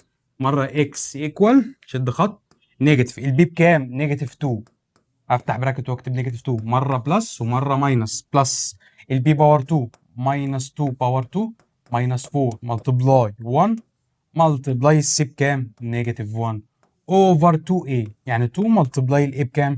1. ودوس ايكوال. امسك الكالكوليتر، ماينس نيجاتيف 2 بلس روت نيجاتيف 2 باور 2، حطها بين براكت اوعى تنسى، ماينس 4 ملتبلاي 1 ملتبلاي نيجاتيف 1 اوفر 2 ملتبلاي 1. الاجابه تطلع 1 بلس روت 2. دي اول اجابه. تاني اجابه هشيل بلس دي احط مكانها ايه؟ ماينس. تعالى على طول بقى من غير ما اكتبها، ماشي؟ يلا بينا، يلا اهو حط ماينس، هتطلع معايا الحل الثاني 1 ماينس روت 2. يبقى السوليوشن سيت بتاعتي، سوليوشن سيت ايكوال، افتح سيت 1 بلس روت 2 مره 1 ماينس روت 2 مره، واقفل السيت. يلا بينا نتاكد، شوف الحل بتاعنا صح ولا غلط. نمسك الكالكوليتر، مود 5 3، الاكس ايكوال 1 نيجاتيف 2 نيجاتيف 1 وندوس ايكوال. 1 بلس روت 2 اهي، 1 بلس روت 2 ماشي، وبعد كده 1 ماينس روت 2 زي ما احنا طلعناها بالظبط. احنا عملنا تشيك، حلنا صح يا مستر، حلنا صح.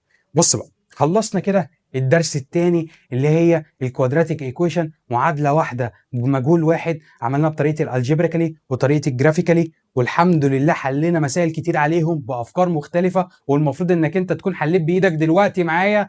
هنبدأ دلوقتي نحل الدرس الثالث ونشرح شرح بسيط جدا على الدرس الثالث، سهل قوي بسيط جدا. افكاره تقريبا انت خدتها قبل كده، اكيد انت خدتها قبل كده. ركز بقى معايا، خد لك 10 دقايق بريك وارجع لي تاني، اعمل كوبايه شاي وتعالى. يلا بينا.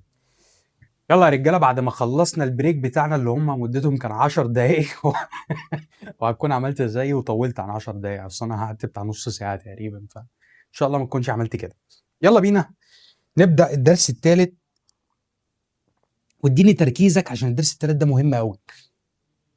بص بقى، الدرس الاول خالص اللي هي الحصه اللي فاتت لو فاكر، احنا كان عندنا تو ايكويشن اوف ذا فيرست ديجري، فيها تو انون، كنا بنحلهم مع بعض. كنا بنحلهم مع بعض الجبريكال ازاي؟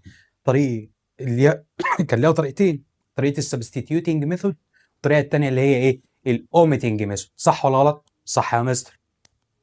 الدرس الثالث بقى هيجيب لي ايه؟ هيجيب لي ايكويشن واحده، ايكويشن واحده فيرست ديجري وايكويشن ثانيه سكند ديجري هنحلهم مع بعض. ايه يا مستر الكلام ده؟ يعني ايه يا مستر؟ انا مش فاهم حاجه. صلى على النبي هفهمك اكتر. يعني انا دلوقتي في الدرس الاول خالص اللي هي الحصه اللي فاتت كان عندي تو ايكويشن اوف ذا فيرست ديجري ويز تو انون، كنا بنحلهم مع بعض. كنا بنحلهم مع بعض الجبريكال ازاي؟ طريقه الاوميتنج او السبستيتيوتنج ميثود. الدرس الثاني كان عندنا ايكويشن واحده اللي هي السكند ديجري اللي هي الكوادراتيك ايكويشن اللي احنا لسه شارحينها من شويه، ممكن ترجع بالفيديو تاني ونشوفها تاني عادي جدا. الدرس الثالث بقى هنجيب ايكويشن من الدرس الاول وايكويشن من الدرس الثاني، يعني انا عندي ايكويشن اوف ذا فيرست ديجري وايكويشن ثانيه اوف ذا سكند ديجري هنحلهم مع بعض. فيهم كام انون؟ فيهم تو انون. طالما عندي تو ايكويشن يبقى لازم يبقى عندي كام انون؟ تو انون. طالما عدد المعادلات قد عدد المجاهيل هتتحل. بص بقى، مين التو انون اللي عندي او التو فاريبلز اللي عندي؟ هي الاكس والواي. يعني انا لما اجي اعمل السوليوشن ست احط براكت. ليه احط براكت؟ في الدرس الثاني ما كناش بنحط. ليه؟ عشان كان الانون الوحيد اللي هو الاكس فما كناش بنحط براكت. طب في الدرس الثالث عندي كام انون؟ عندي 2 فهنحط براكت. مين هما الاثنين؟ واحده اكس وواحده واي، فاحط براكت يعبر لي عن الاكس واللي يعبر لي عن ايه؟ الواي. بوينت بتعبر لي عن اكس، بوينت بتعبر لي عن الواي. اللي قبل الكوما كان الاكس واللي بعد الكوما كان الواي. ركز بقى معايا اشرح لك الدرس ده واحده واحده بالتفصيل واحل مسائل كتيره جدا، ولازم تكون انت مركز معايا عشان هتحل بايدك دلوقتي. ركز بقى معايا. تعالى نفتح الوايت بورد بتاعتنا. بص بقى، انا عندي تو ايكويشن في الدرس الثالث. ايكويشن هسميها x بلس ماينس y ايكوال 3 واكس باور 2 ماينس واي باور 2 ايكوال مثلا 9. ركز بقى معايا، عندي كام ايكويشن؟ عندي تو ايكويشن، واحده فيرست ديجري واحده تانية سكند ديجري. هنحلهم مع بعض. هي طريقه واحده، طريقه الالجبريكالي. طريقه ايه؟ الالجبريكالي. احنا الدرسين اللي فاتوا كنا نحل بطريقتين، طريقه جرافيكالي وطريقه الجبريكالي. طب المره دي هنحل ايه؟ الجبريكالي فقط لا غير. طيب طريقه الالجبريك اللي احنا هنحل بيها كان في الدرس الاول خالص اللي هي الحصه اللي فاتت كان لنا طريقتين، طريقه السبستيتيوتنج ميثود والطريقه الثانيه كانت الاوميتنج ميثود. طيب الدرس الثاني كنا بنحل بطريقه ايه؟ اللي هي كانت الايكويشن اوف اكس باور 2.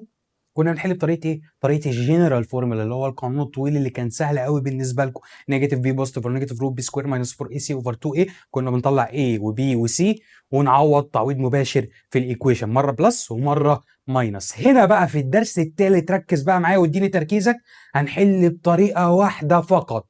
ايه هي؟ طريقه السبستيتيوتنج ميثود، طريقه التعويض فقط. الاوميتنج استخدمها؟ لا، مش بستخدم الاوميتنج تاني خالص بقى، احنا استخدمناها في الدرس الاولاني بس. طريقه الاوميتنج بستخدمها في حاله واحده بس، لازم يكونوا تو ايكويشن بنفس الديجري، يا اما فيرست ديجري يا اما سكند ديجري، بس يكونوا تو ايكويشن زي بعض، الديجري زي بعض بالظبط، اعرف احلها بطريقه الاوميتنج. طب السبستيتيوتنج بتحل اي تو ايكويشن، تحل ايه؟ اي تو ايكويشن. يبقى هنا هل التو ايكويشن دول نفس الديجري؟ لا، يبقى طريقه الاوميتنج مش هتنفع معانا. مين اللي هينفع معانا؟ طريقه السبستيتيوتنج ميثود فقط لا غير. مش هينفع احل باي طريقه تانية غير السبستيتيوشن. طيب يا مستر، معلش يا مستر انا ناسي طريقه السبستيتيوتنج، مع ان لازم تكون ان انت مذاكر الدرس الاولاني اللي هي الحصه الاولانيه، لازم تكون مذاكرها كويس جدا. طب انت ما ذاكرتهاش، تعال زباله، اعمل لك ايه؟ تعالى افكرك بطريقه السبستيتيوتنج ميثود تاني. كتر التكرار بيعلم شطار يا اخواتي. يلا بينا. طريقه السبستيتيوتنج ميثود احنا لينا 3 خطوات ما لهمش رابع. ايه هما ال3 خطوات اللي بحل بيهم طريقه السبستيتيوتنج؟ تعال. اول خطوه اخلي الاكس لوحدها واخلي الواي لوحدها، لازم تكون واحده انترم الثانيه.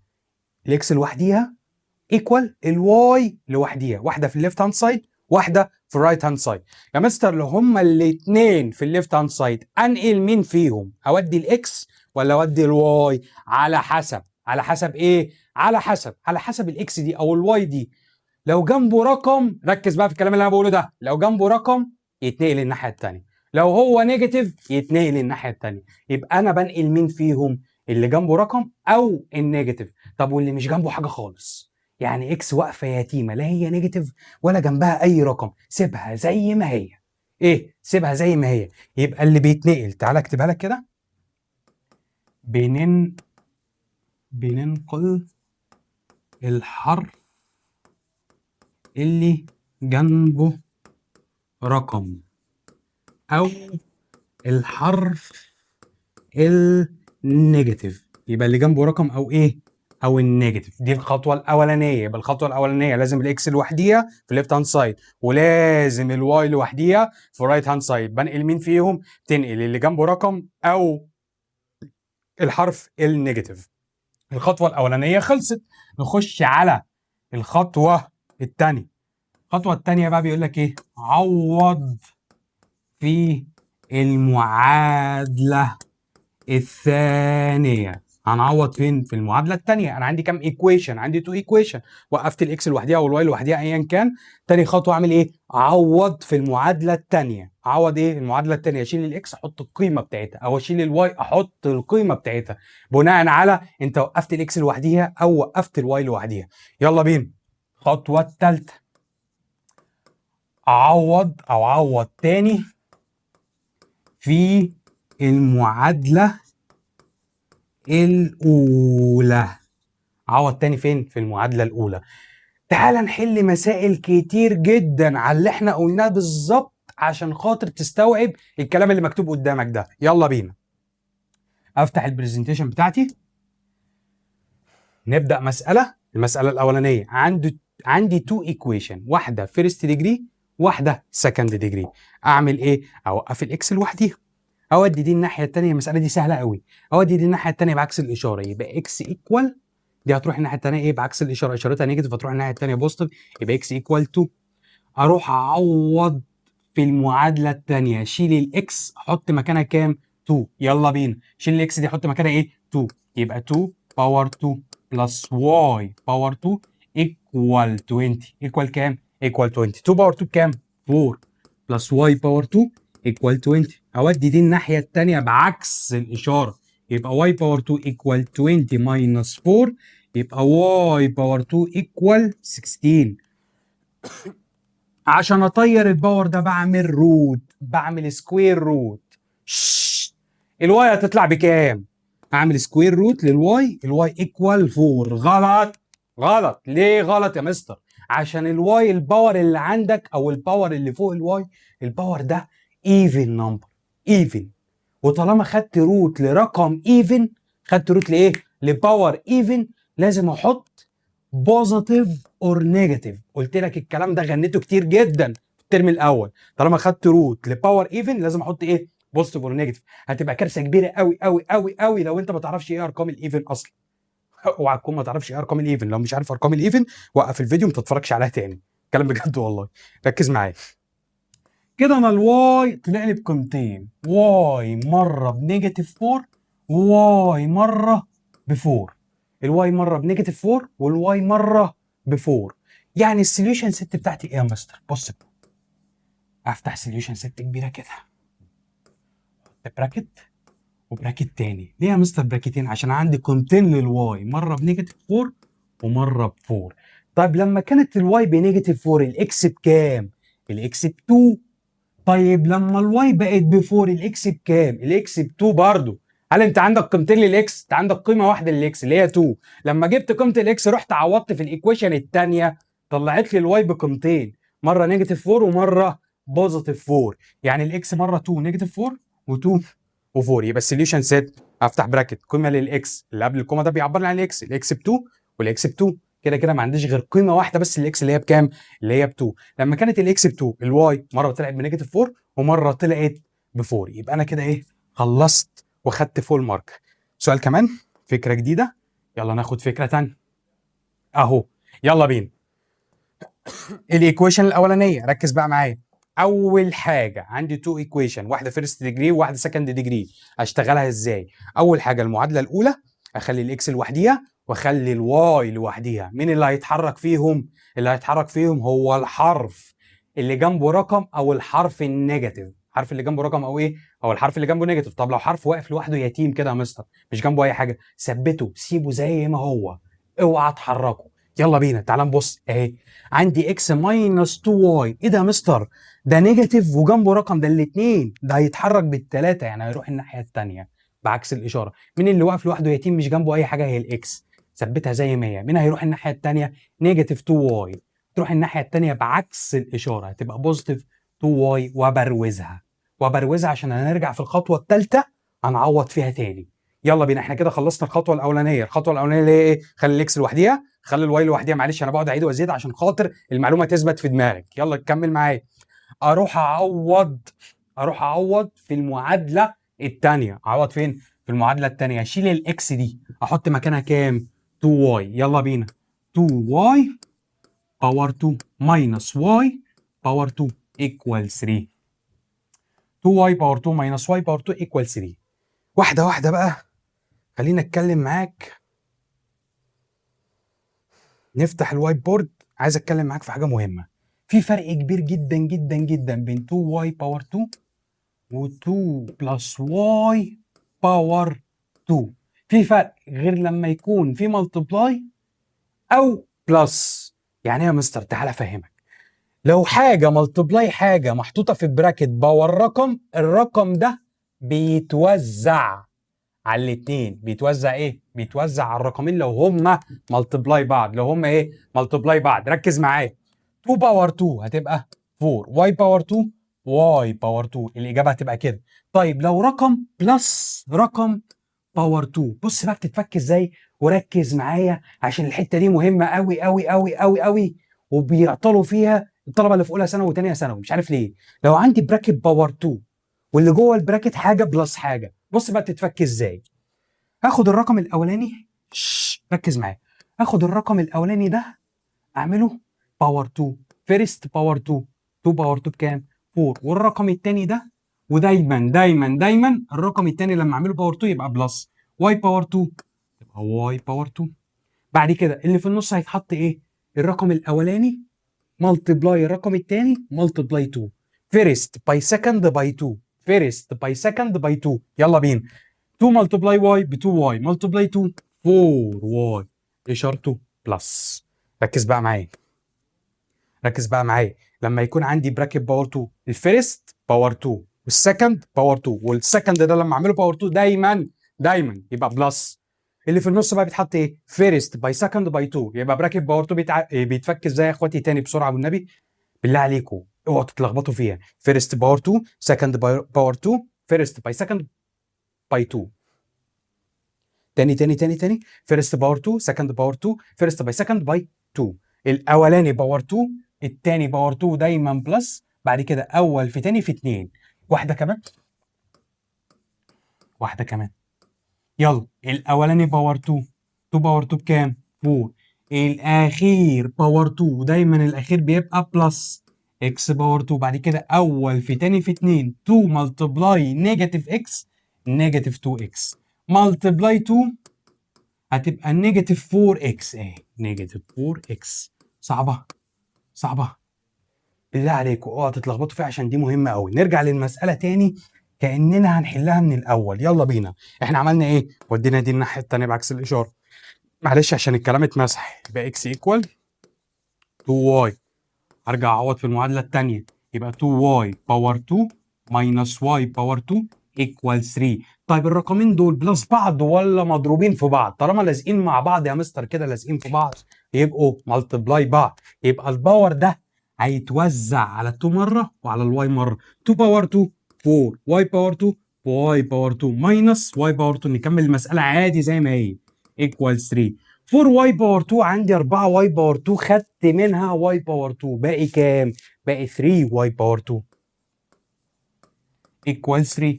ال 3 دي هتروح الناحيه الثانيه اوعى تقول لي بالماينس، تروح الناحيه الثانيه بالديفايدد.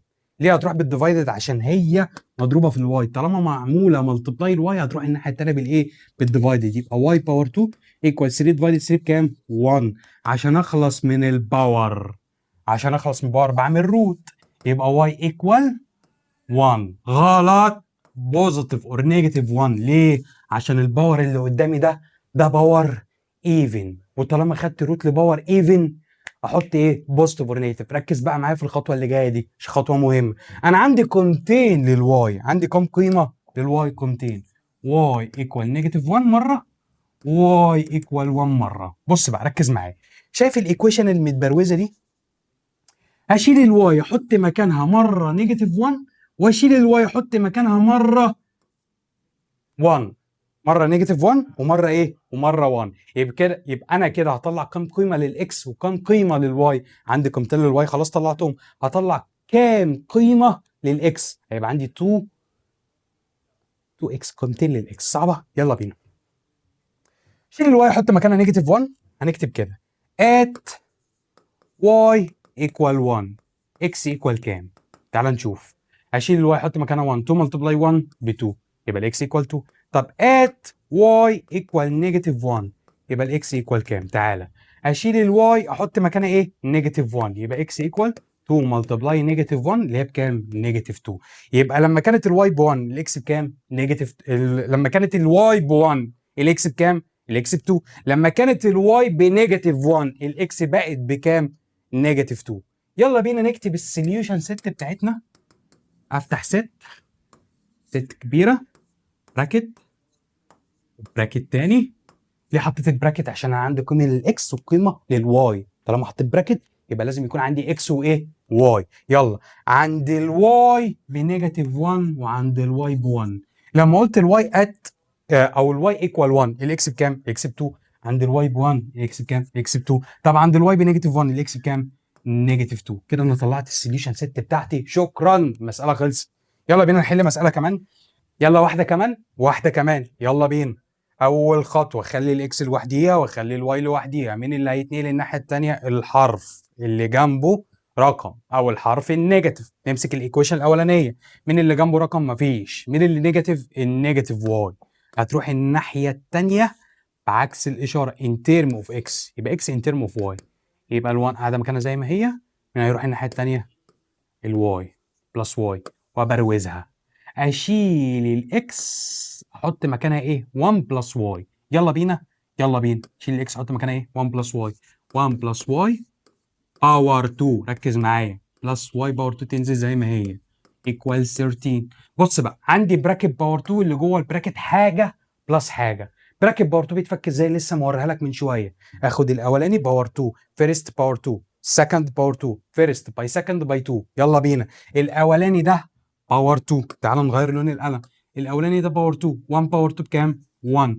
والاخير ده باور 2، ودايما الاخير بيبقى بلس واي باور 2. بعد كده اول في تاني في 2، 1 ملتبلاي واي بواي، واي ملتبلاي 2 2 واي بلس واي تنزل زي ما هي ايكوال 13.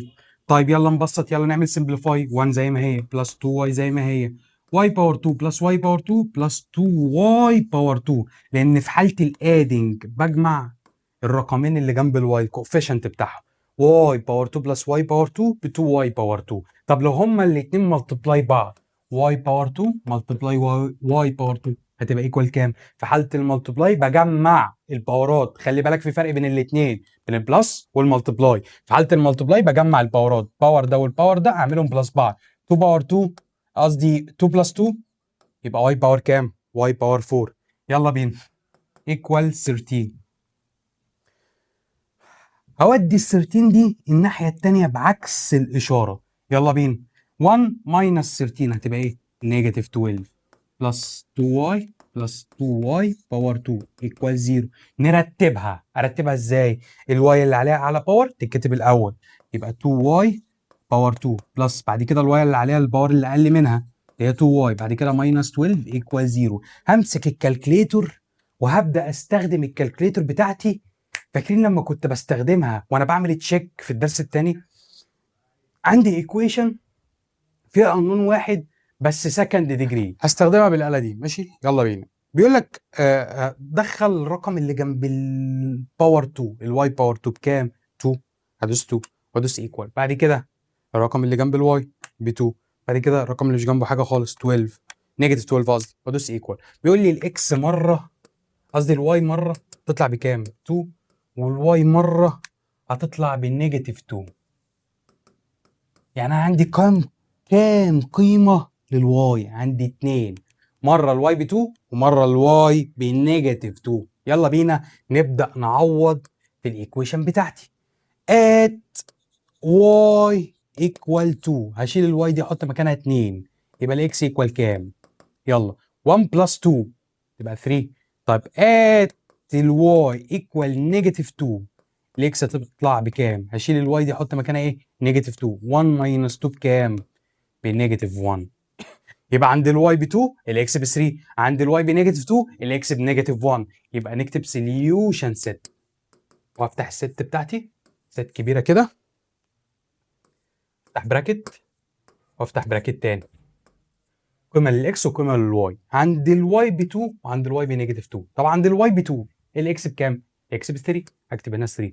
عند الواي بنيجاتيف 2 الاكس بكام؟ نيجاتيف 1. عند الواي بنيجاتيف 2 الاكس بتاعتها بنيجاتيف 1. عند الواي ب 2 الاكس بتاعتها ب 3. صعبه؟ في مشكله في المسائل دي؟ يلا بينا واحده كمان، واحده كمان اهو، مساله كمان اهو، واي بنيجاتيف 3.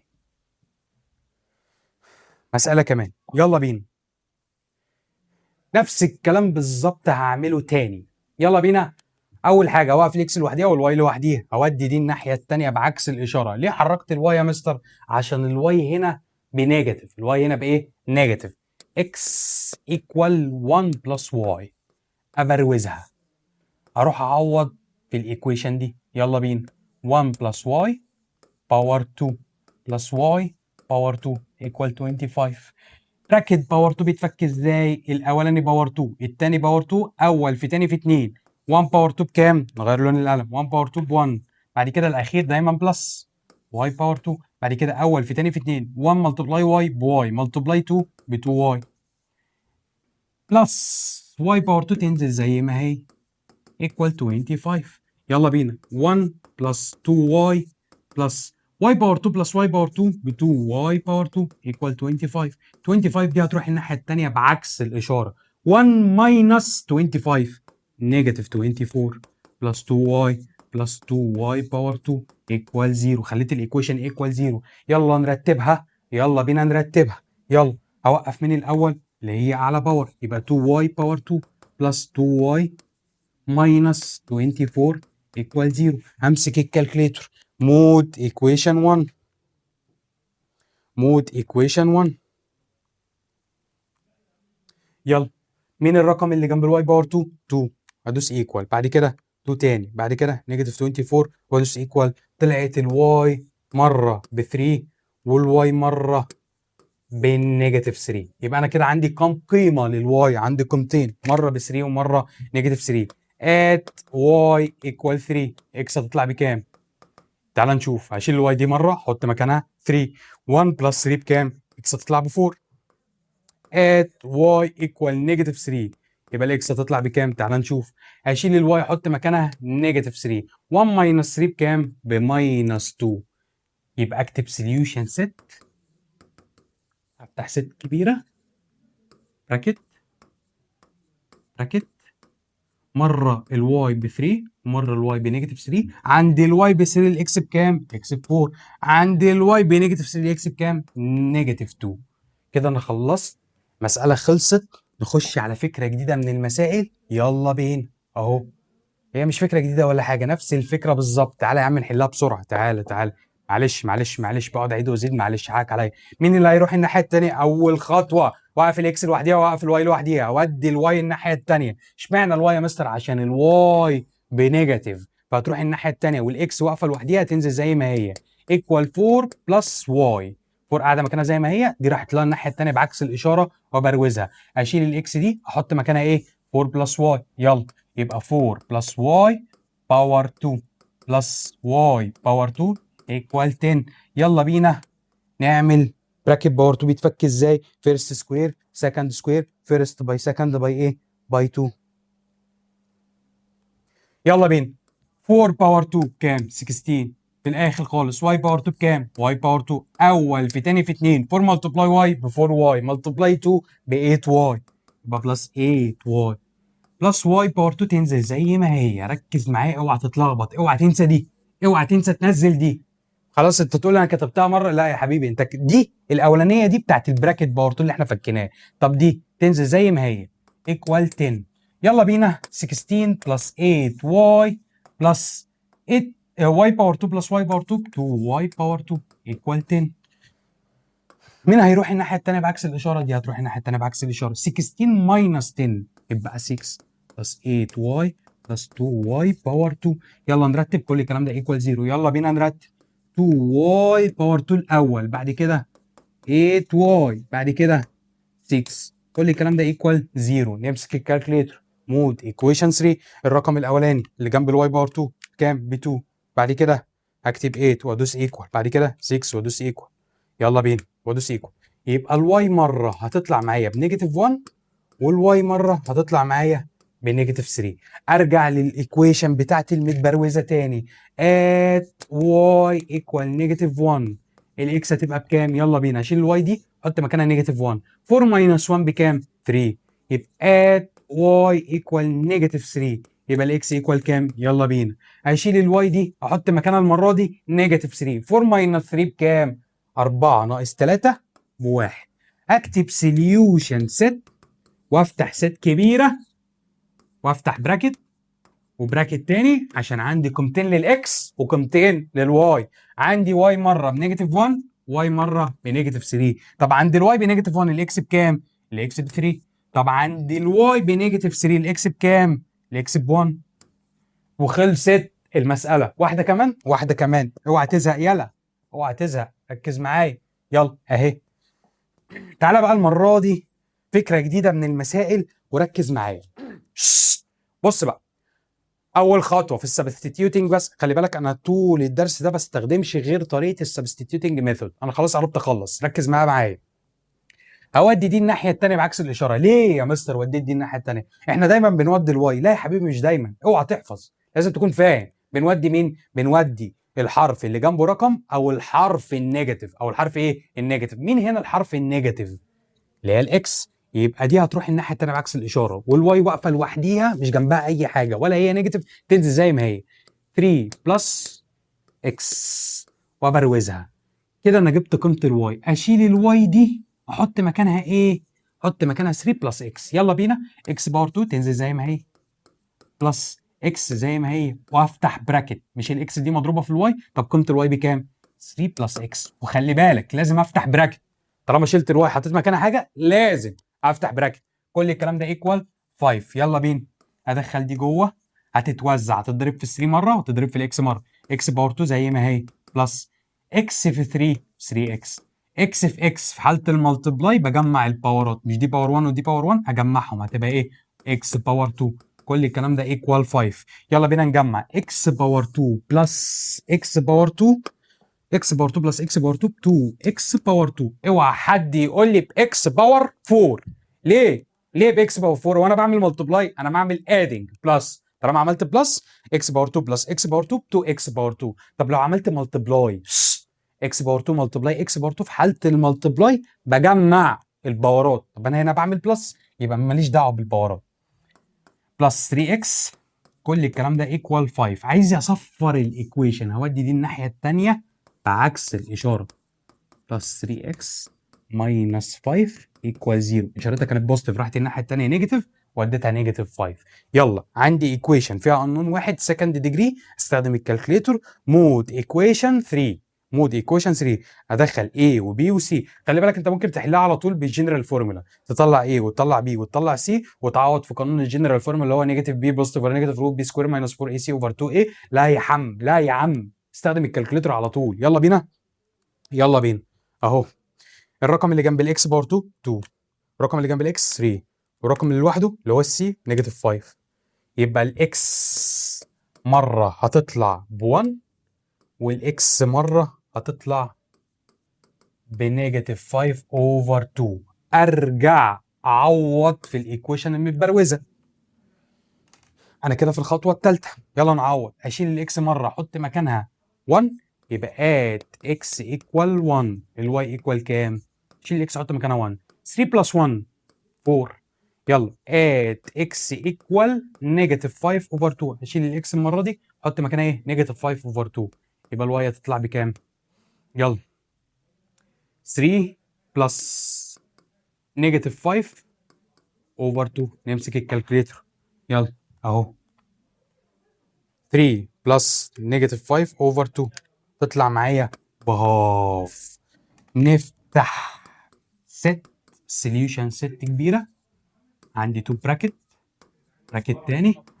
عندي الاكس مره ب1 وعندي الاكس مره بنيجاتيف 5 اوفر 2. طبعا ات الاكس ب1 الواي بكام؟ الواي ب4. ات الاكس بنيجاتيف 5 اوفر 2 الواي هتطلع معايا بكام؟ بهاف. عندي الاكس بنيجاتيف 5 اوفر 2 الواي بتاعتها بكام؟ بهاف. لما عوضت في الايكويشن المتبروزه دي. طب لما عوضت في الايكويشن بالاكس ب1 الواي طلعت بكام؟ الواي طلعت ب4. ان الرقم اللي قبل الكوما بيعبر لي عن الاكس والرقم اللي بعد الكوما بيعبر لي عن الواي. صعبه؟ في مشكله في الكلام اللي انا بقوله ده؟ ركز بقى معايا نحل مساله جديده، فكره ثانيه.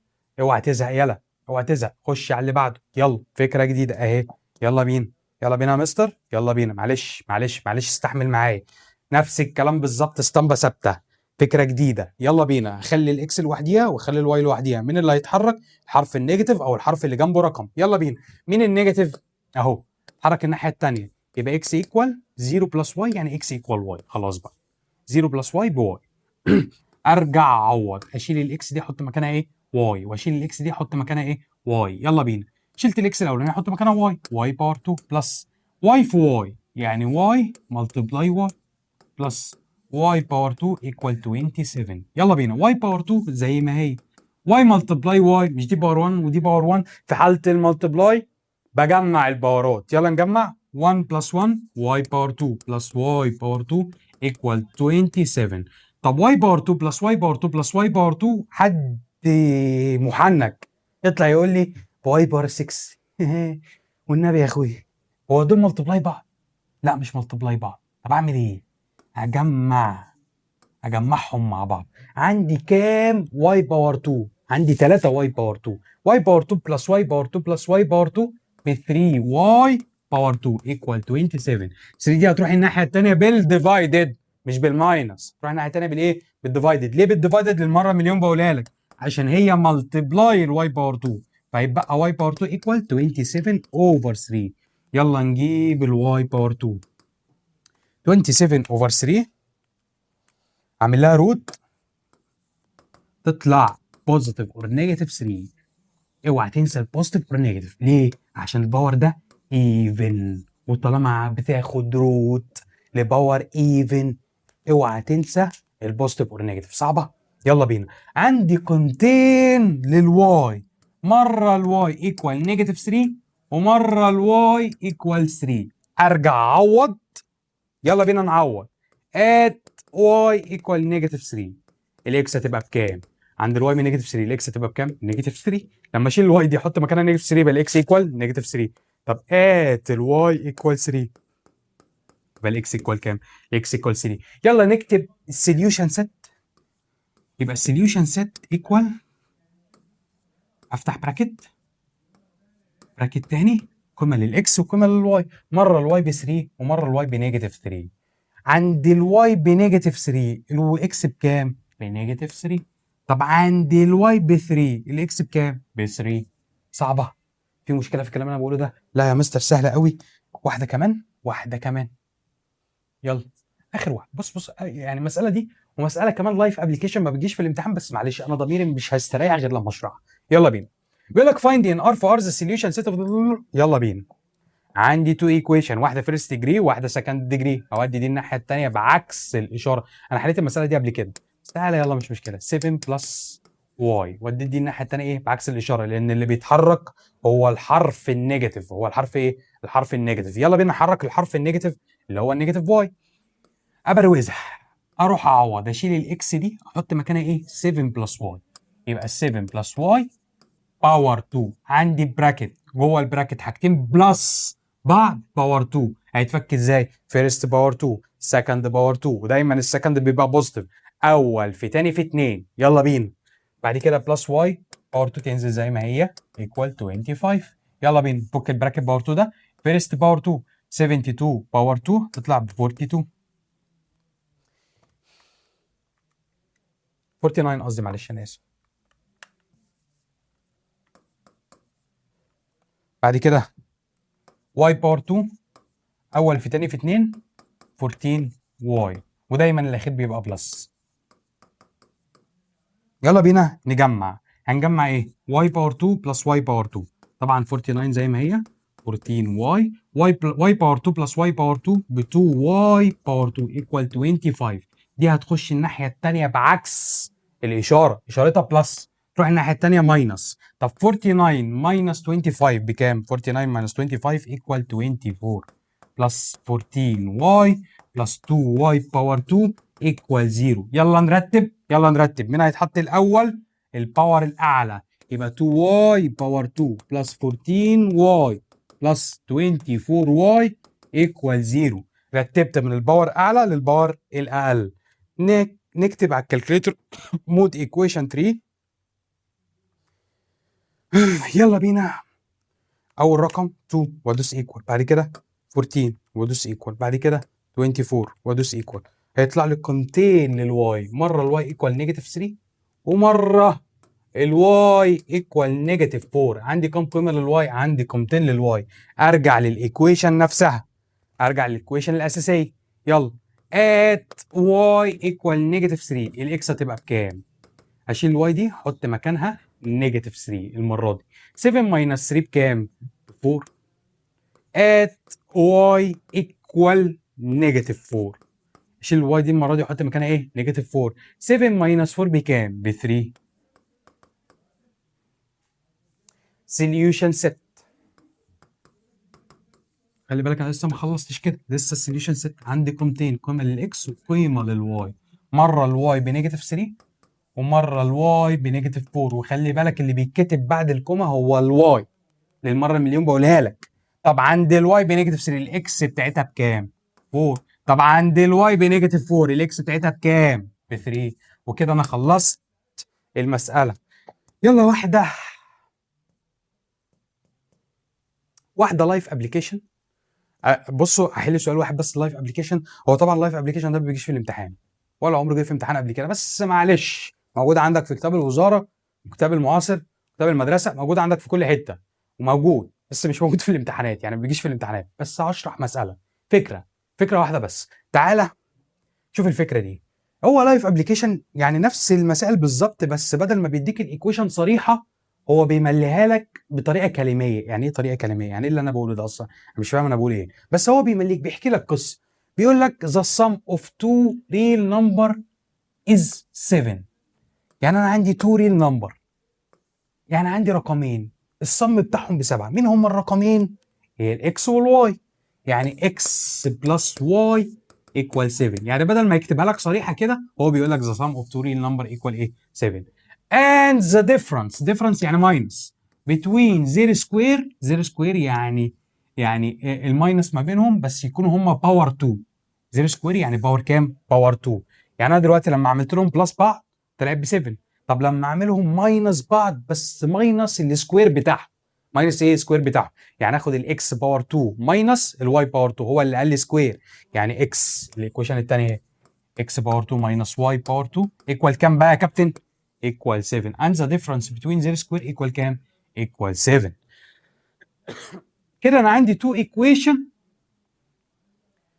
واحده فيرست ديجري واحده سكند ديجري. يلا نحلهم مع بعض. هودي دي الناحيه خلي بالك انت هنا بقى ليك حريه الاختيار تودي اللي انت عايزه. انا هودي الواي، يبقى اكس ايكوال 7 ماينس واي. ابروزها، اروح اعوض الناحيه الثانيه، اشيل الاكس احط مكانها ايه؟ 7 ماينس واي. يلا 7 ماينس واي باور 2 ماينس واي باور 2 ايكوال 7. نزلت دي زي ما هي اهي، والاكس دي شلتها حطيت مكانها ايه؟ 7 ماينس واي. براكت باور 2، الاولاني باور 2 7 باور 2 49، الثاني باور 2، والثاني دايما بيبقى بلس حتى لو هنا ماينس يا مستر. حتى لو هنا ماينس اعملها بلس، لان الباور الايفن بيعكس الاشاره يخليها ماينس يخليها ايه؟ يخليها بلس. بعد كده اول في تاني في 2 7 ملتبلاي نيجاتيف واي ملتبلاي 2 equal negative 14y negative 14y equal 7. يلا بينا نودي دي الناحية التانية بعكس الإشارة عشان أنا عايز أخلي الإيكويشن equal 0. خلي الإيكويشن إيه؟ equal 0. 49 minus 7 الإجابة هتطلع معايا 2. 42 قصدي. minus 14y plus y power 2 equal 0. يلا بينا. y power 2 هرتب الإيكويشن بقى. خلي الباور الأعلى الأول، بعد كده الباور الأقل منه. minus 14y plus 42 equal 0. امسك الكالكوليتر بتاعتي مود ايكويشن 3. يلا بينا. الرقم الاولاني ايه؟ 1، بعد كده نيجاتيف 14، بعد كده 42، بدوس ايكوال. طلع قيمتين للواي، طلع كام قيمه للواي؟ قيمتين، 1 ونيجاتيف 14، بعد كده 42.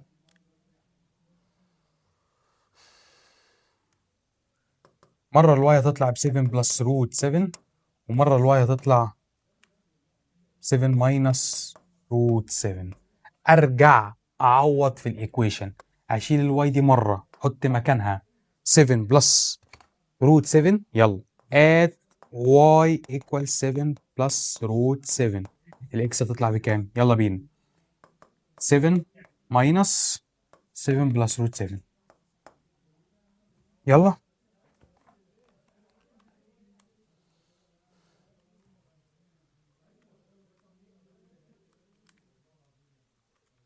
تطلع معايا 6 ماينس روت 7 at y equal 7 ماينس روت 7. x equal كام؟ 7 ماينس 7 ماينس روت 7. تطلع معايا بكام؟ يلا اهو، تطلع معايا بروت 7. يبقى انا كده عندي كام قيمه للاكس وكام قيمه للواي؟ عندي قيمتين للاكس وقيمتين للواي. سوليوشن سيت، افتح براكت وبراكت تاني. عندي الواي ب 7 بلس روت 7، ومره 7 ماينس روت 7. طب لما كانت ب 7 بلس روت 7 الاكس بتاعتها بكام؟ 6 ماينس روت 7. طب عندي الواي ب 7 ماينس روت 7 الاكس بتاعتها تطلع بكام؟ روت 7. بس كده انا خلصت.